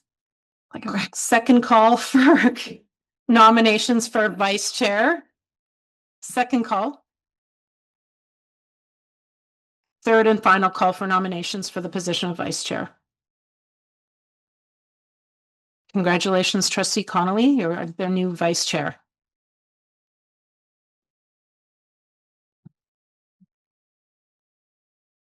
Okay.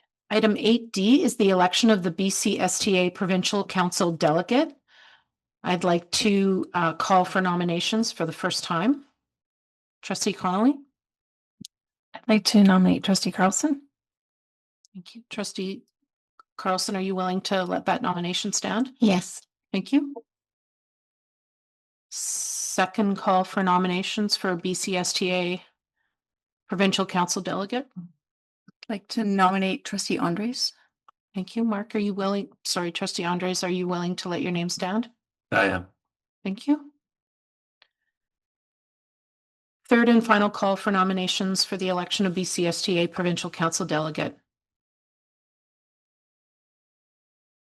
Okay, so we have two nominations for the position of BCSTA Provincial Council Delegate, so we will need to call a vote.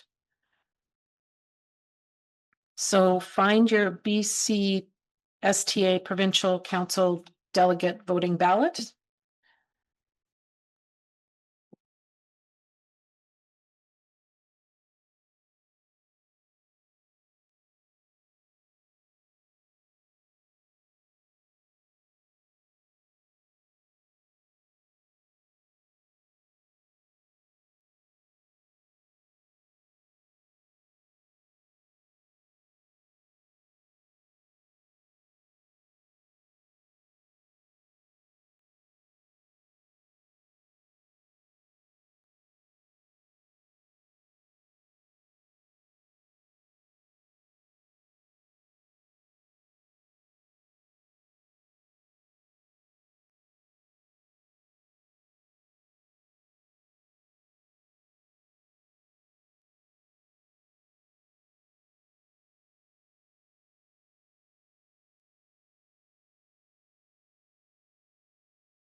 Feel like we need some elevator music here.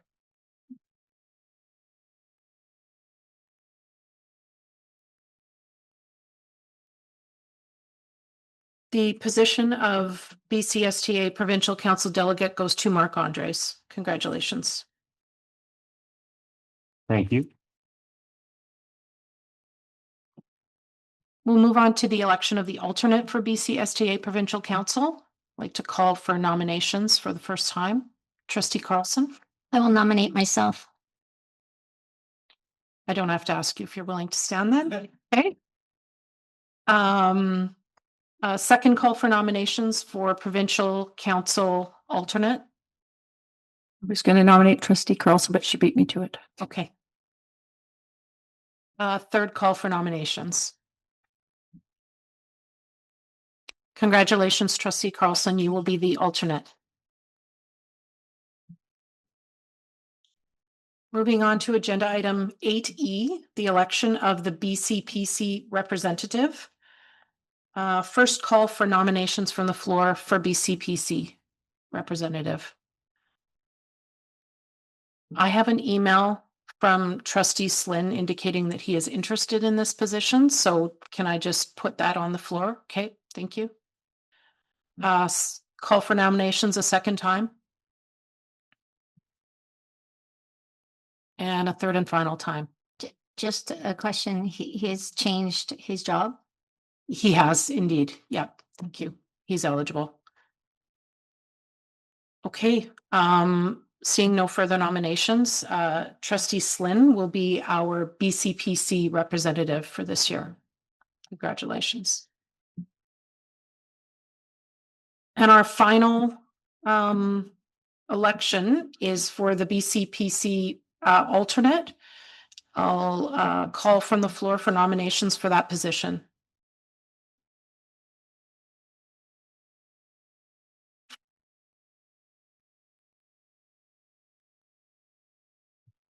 Nominate trustee Connolly. Thank you. Trustee Connolly, are you willing to stand? Thank you. Second call for nominations for BCPC alternate. And a third and final call for nominations. Congratulations, trustee Connolly.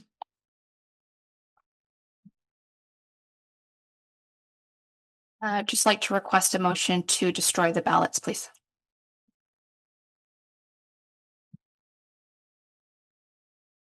Can somebody move a motion to request the destruction of the So ballots, please? move To destroy the ballots cast for the contested election. Thank you. Seconded. All in favor? Thank you.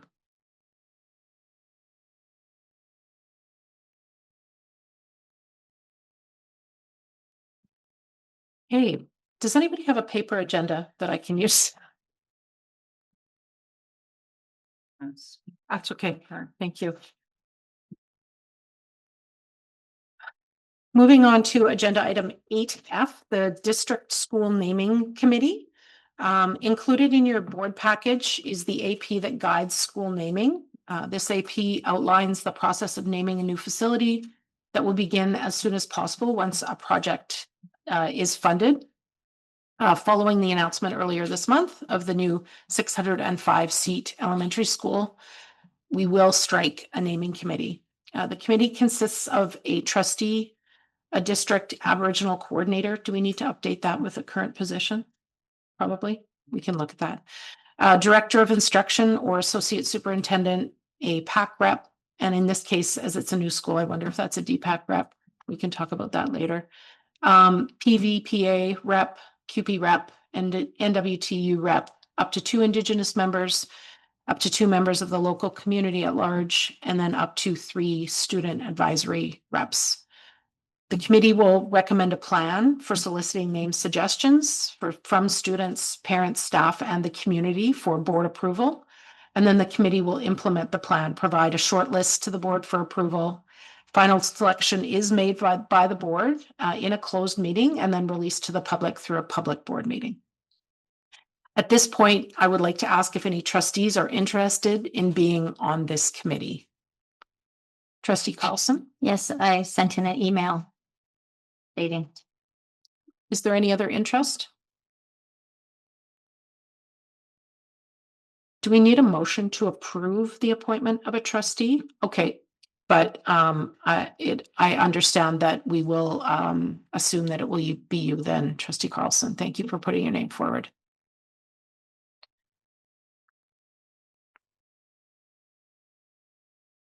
Any other comments or questions about school naming?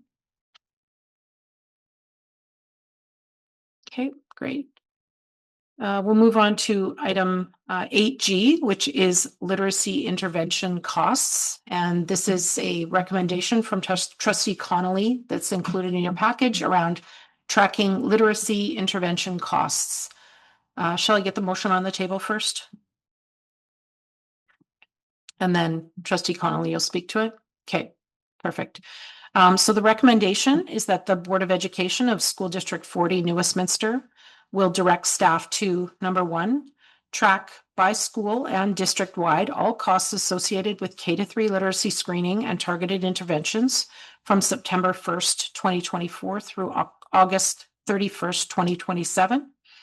2, determine whether provincial literacy funds received in each fiscal year adequately cover the costs of identified interventions for students flagged through screening and progress monitoring.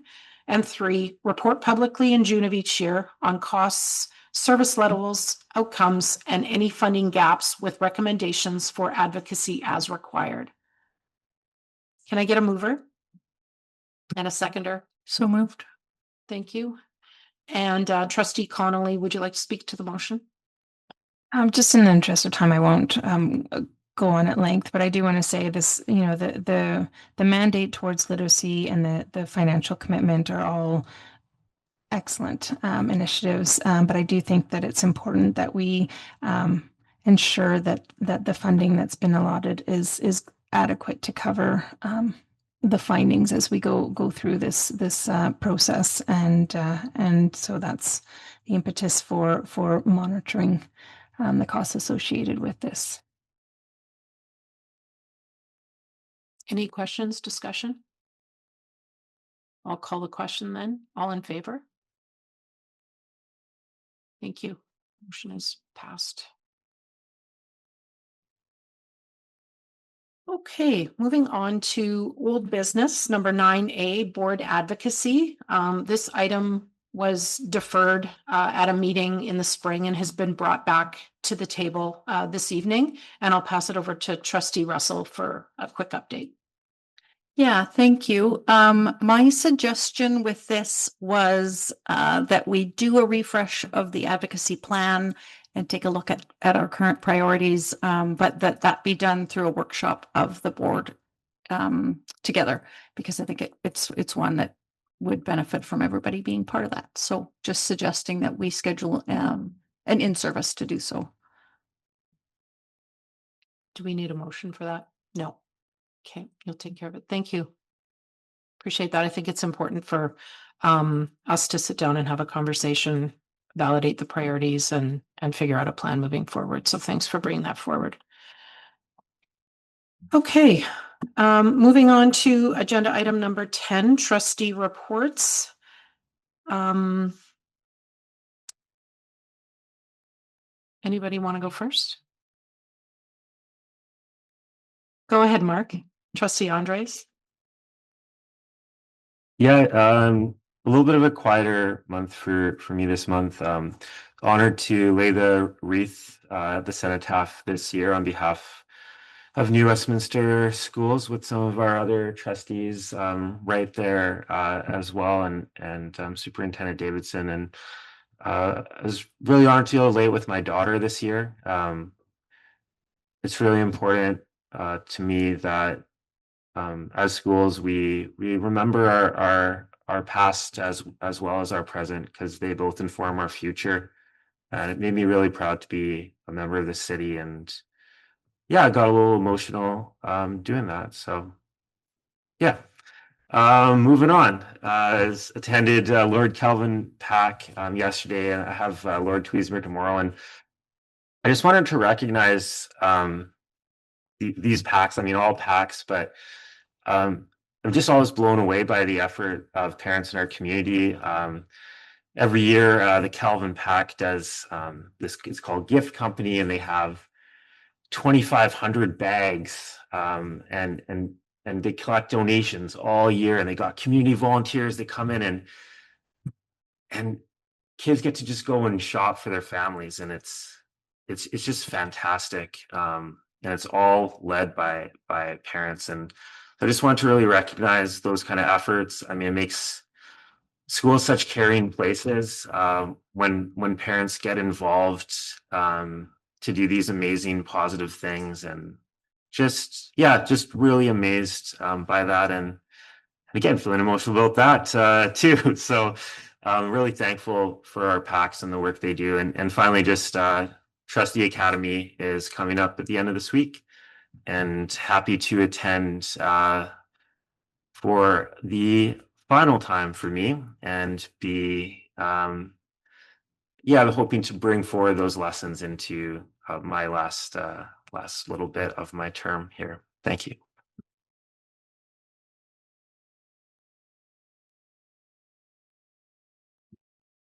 Maybe we'll just go ahead, Trustee Connolly.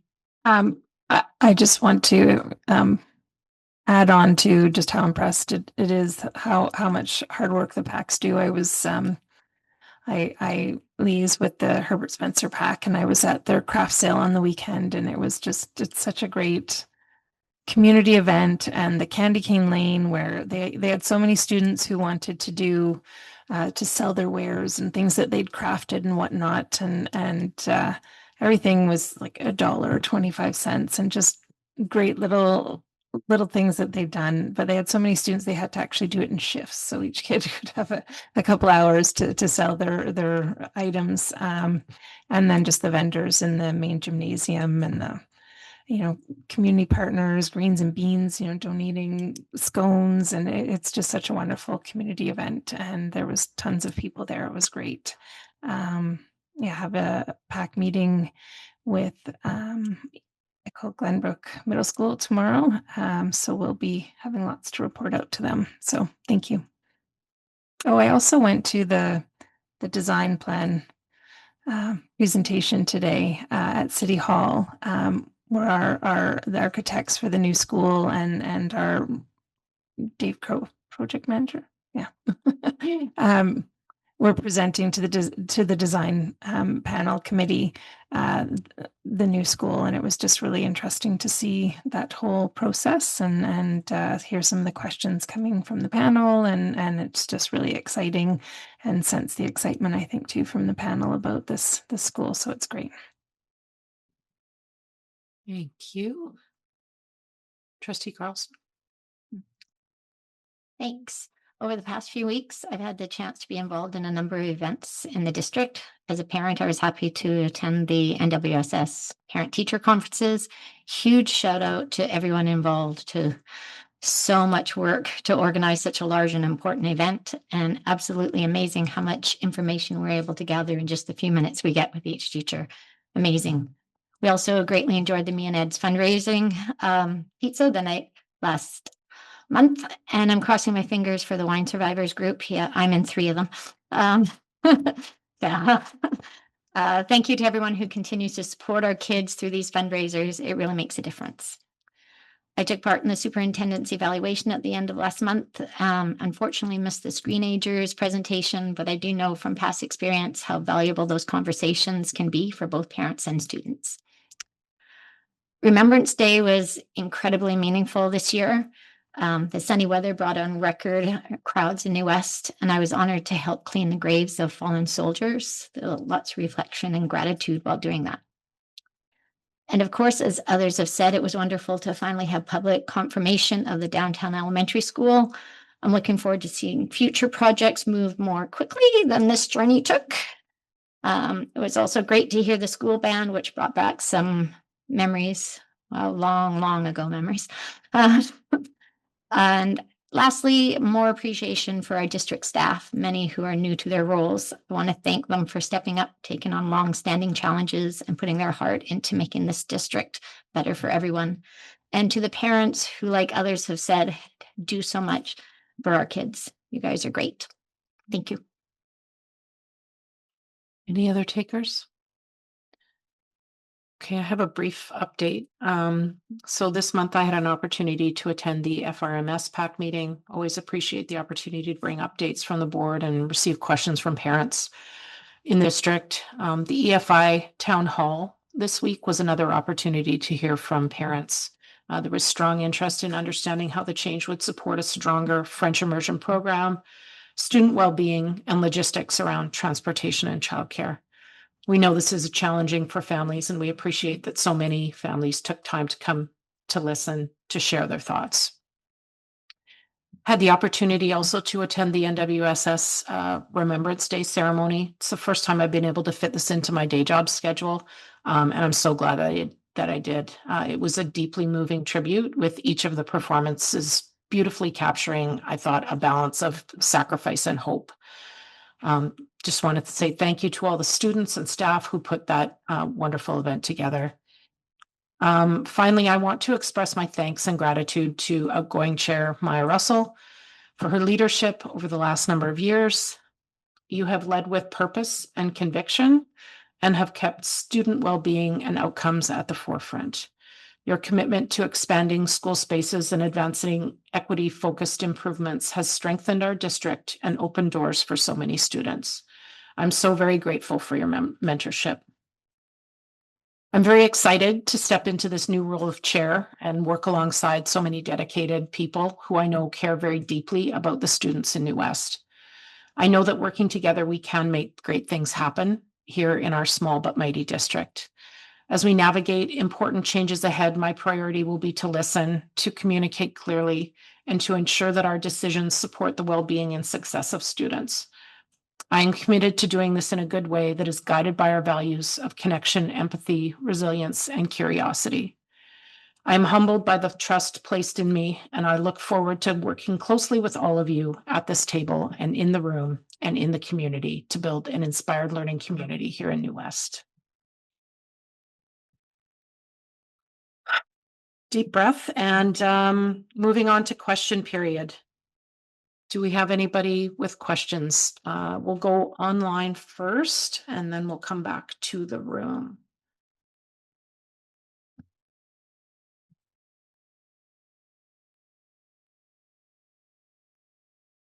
Does not appear there's any question. Oh, Allison, go ahead, please, online.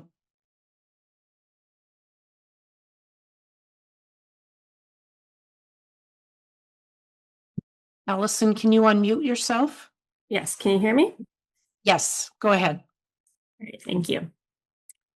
So my name is Allison Eitzma. I'm a parent of a child at Kikite. So I wanted to express my disappointment in last week's town hall regarding the EFI consolidation. So in September, parents were told that the district would explore every possible avenue to support families, yet there is no meaningful supports offered, and the deadline for parents to make the decision was moved up. We've repeatedly heard that the board has the authority to relocate programs of choice at its discretion. While that may be true, it's also true that the board made a choice, specifically the choice not to inform parents when this option was first being considered. Although a final decision cannot be communicated before a final decision is made, the board could have notified families that consolidation was under evaluation. Those additional months of notice would have given parents time to join waitlists and make informed decisions for their families. We are told that board members are parents themselves and that they emphasize with families. However, the decision not to provide as much support or notice as possible demonstrates the lack of understanding of the realities faced by working parents. Lastly, I'm deeply disappointed by the lack of leadership and creativity shown regarding the expansion of WCAS at Herbert Smeltzer. We've heard that your hands are tied and the existing waitlist policies must remain in place. However, the board should be leading in this moment. This is not a new nor a unique problem. In healthcare, for example, there are numerous models for balancing established waitlists with emergent need. Approaches such as allocating every other opening to Kikite families would preserve the integrity of the current waitlist while ensuring that families who had no reason to join the waitlist before October have a fair opportunity to access after-school care. I urge board members to truly put themselves in these parents' shoes. These parents work hours incompatible with school hours. They've carefully arranged their lives to get their kids to school and really consider whether the board has truly explored every avenue to support families. Thank you. Thank you, Allison. I know this is a difficult time for families. I'm wondering if Superintendent, you have any comment? No comment. Thank you. Appreciate you taking the time to share your thoughts with us.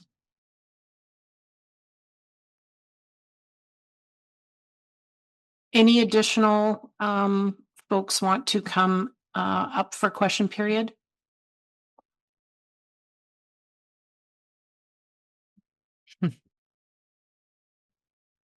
Sorry, I'm not sure if Laura is here. She was going to do the DPAC update, but if not, I can read her comments as well. I got it, Allison. Okay, perfect. Sorry, I wasn't sure. Thanks.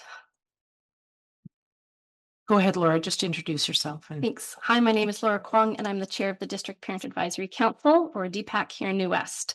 Thank you for the opportunity to provide an update from DPAC on several items that we've been hearing from families across the district this last month. A quick update on some things that we put on. We ran the Screenagers movie event for parents and students, well received, and we had some great support from Student Tech at the, I think they're Tech Club. I'm not sure. Yeah, they were great. Yeah, it went off without a hitch because of their support. Interestingly, following the movie, there was a Q&A, facilitated Q&A that comes with your license to show the movie. And during that, we got some really good feedback from students and parents around how the implementation of personal digital device bans are going. And we will summarize that and share that back with the board and the district. We have also confirmed for April next year a parent education presentation by Misha Oak called The 7 Ally Pro Tips, Understanding SOGI and Supporting 2S LGBTQ plus Youth and Community Members with Confidence. So it'll be during our regular Thursday DPAC meeting in April. We continue to receive feedback from parents and caregivers around the quality of lunch lady meals, and this has had a little resurgence recently. Families are reporting that portion sizes, the freshness and the quality of the meals has continued to decline, and that the concerns that were raised last year around increasing variety, offering cold options like sandwiches haven't really been actioned or addressed. And we wanted to ensure that the board is aware that this is still an active concern for many families who really would like to order hot meals for their kids. The convenience is great. Alignment with the goals and the objectives of the program, but wasting money on food that your kids aren't going to eat just isn't something that many people are willing to do these days. As well, DPAC is curious about the costs and revenue breakdown for the program and how Feeding Futures funding is supporting this program. So if there's an update coming from the board or from district staff to a board meeting, that would be, we'd be interested to hear that. Secondly, DPAC and families appreciate the board's decision to send a letter of advocacy to the Ministry of Education and Childcare and the Ministry of Transportation around the Queensborough bus. Transportation challenges for Queensborough families are significant, and many parents feel that there has been little accountability or coordinated support from the province in addressing their unique transportation challenges. Regarding the EFI open house, there were families did share some disappointment, as Alison touched on, that the original date to confirm a spot in EFI was September 2026, and it was communicated at this meeting that April 2026 is now the date. I'm assuming this is required for planning, portable purchase, logistics reasons.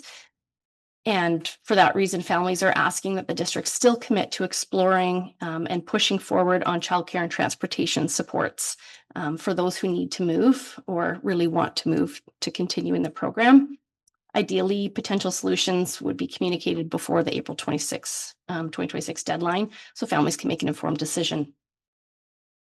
And lastly, with the exciting announcement of approved funding for Simcoe Elementary, we understand the long-range facilities plan will need to be updated, and parents and caregivers have previously asked for earlier and more public engagement around the long-range facilities plan. So DPAC would welcome opportunities for families to review draft strategies or planning scenarios and provide input before the LRFP is finalized. And I feel like I forgot to say, we're also really appreciative to have been invited and to participate in the Simcoe funding announcement. So thank you for letting us be there. And that's it from DPAC. Thank you so much, Laura.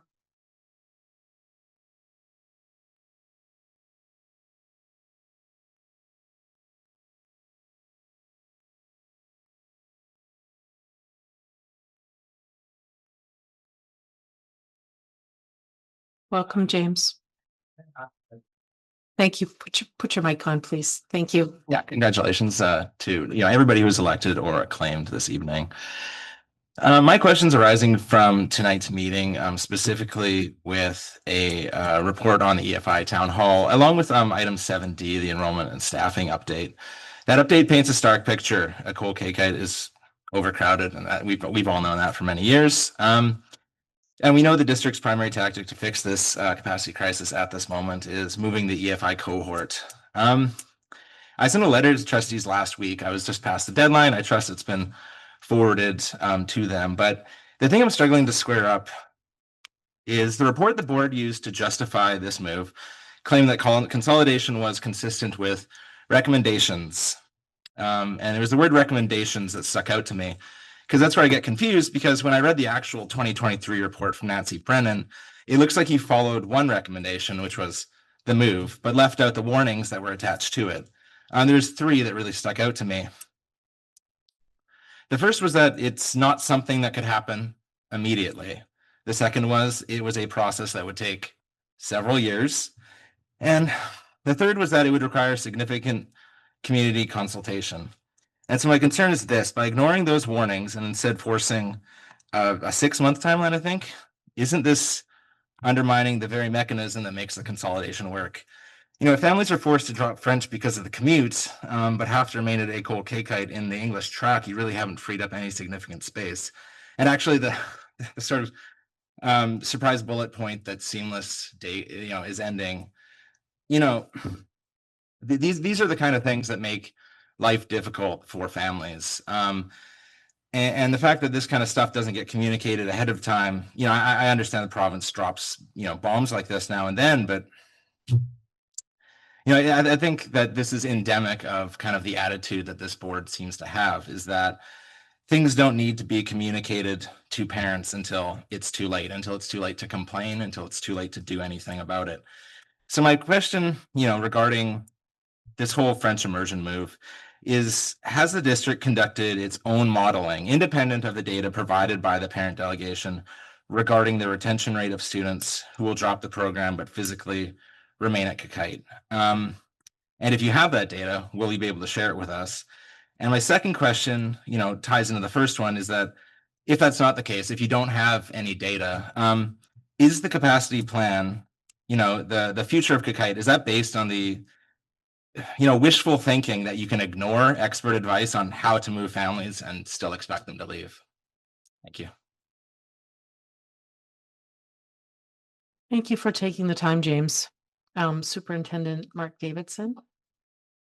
So I think the recommendations of the report extend beyond just the consolidation of the program.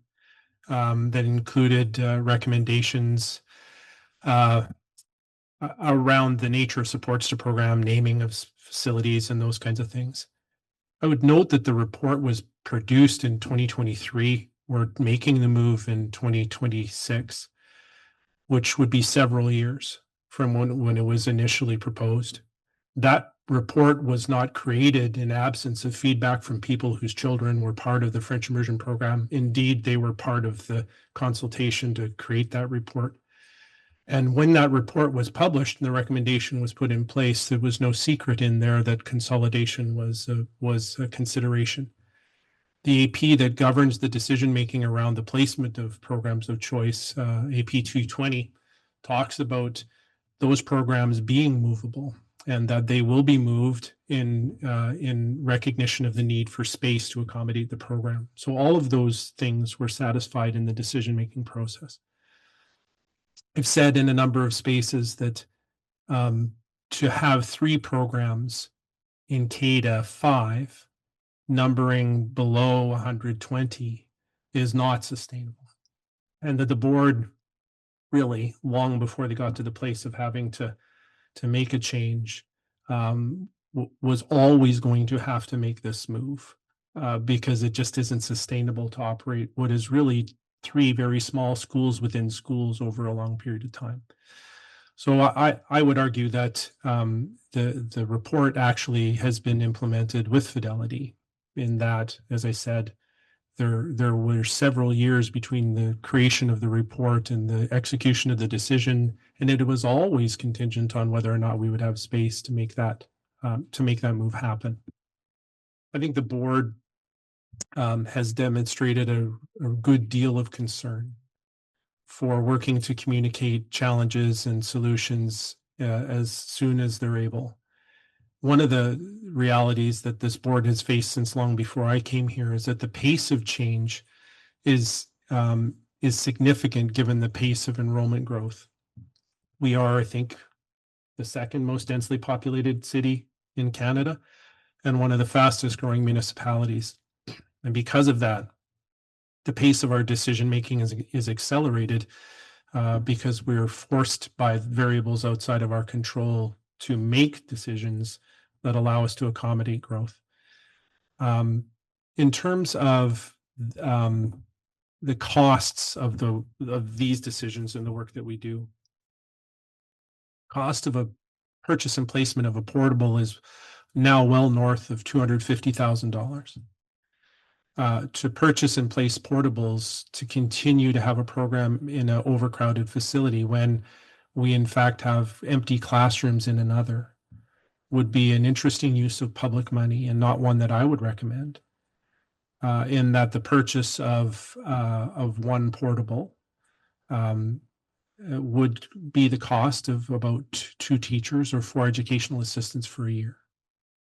And so my thinking when making the determination to move the program is connected to, first, the recommendations of the report and the benefits to learning of the students. But it's also connected to the way we are already forced to use public dollars to create space. And the need to be really mindful stewards of those dollars. And so I acknowledge that there are lots of challenges associated with the move, and I wish that that consolidation was something that could be done one way or the other and it not be hard, but it is. What else was? Oh, yeah, data. We actually it is really hard to know what the rate of folks moving will be until we have some response. When we put out survey, it'll be variable contingent. So will you make the move regardless of whether or not you're able to secure care near Herbert Spencer? Will you make the move only if you have transportation alternative like walking, school bus, and so on? So we're trying to get an idea of what variables impact. Once that's completed, we'll have a better idea of how many folks will make that move.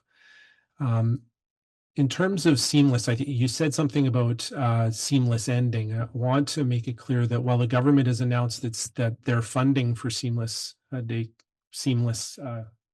care has ended, we're actually not in the space where we're saying seamless is over. What we're waiting for now is the regulations associated with the enabling legislation, because we don't know what changes are in that and what impact it'll have on the cost effectiveness of operation. We understand that they're intending to make changes in regulation that might make it simpler for us to operate. But we don't know what fees will be permitted to charge because the regulation isn't complete. We don't know what ratio of worker to child will be in place. We understand there might be some difference there than what exists in the current licensing regime for facilities. Once we know those things, we'll have a better picture of what it looks like to work with a partner to continue seamless daycare or seamless care in school. And what those costs might be for families.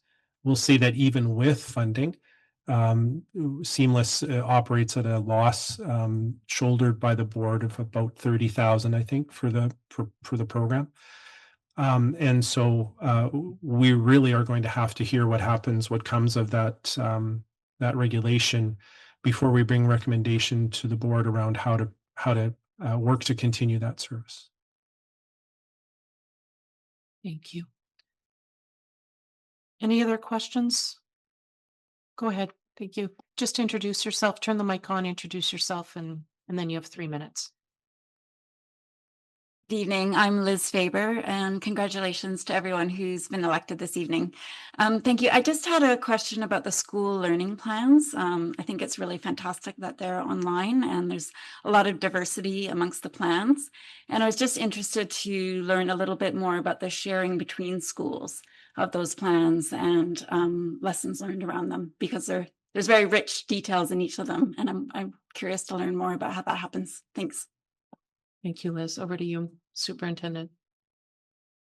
We can tag team. Superintendent Waller, thank you. Thank you for your question.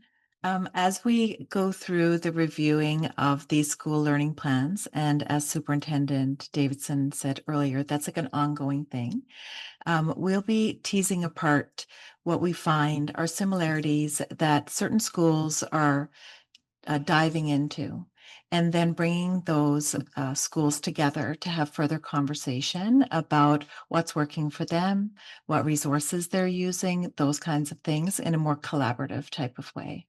So we are going to be engaging in those conversations, and we hope that that will help to move the work forward as people do have opportunity to collaborate. Okay. Thank you. Thank you, Liz. Any other questions? Okay. We'll move on to agenda item number 12, notice of meetings. The next open regular board meeting will happen Tuesday, December 16th at 6 p.m. Agenda number 13, reporting from in-camera board meeting. There is a record of the October 28th, 2025 in-camera meeting in your meeting package. And finally, we are at adjournment. Can I get a motion to adjourn, please? Seconded and all in favor. Thank you so much.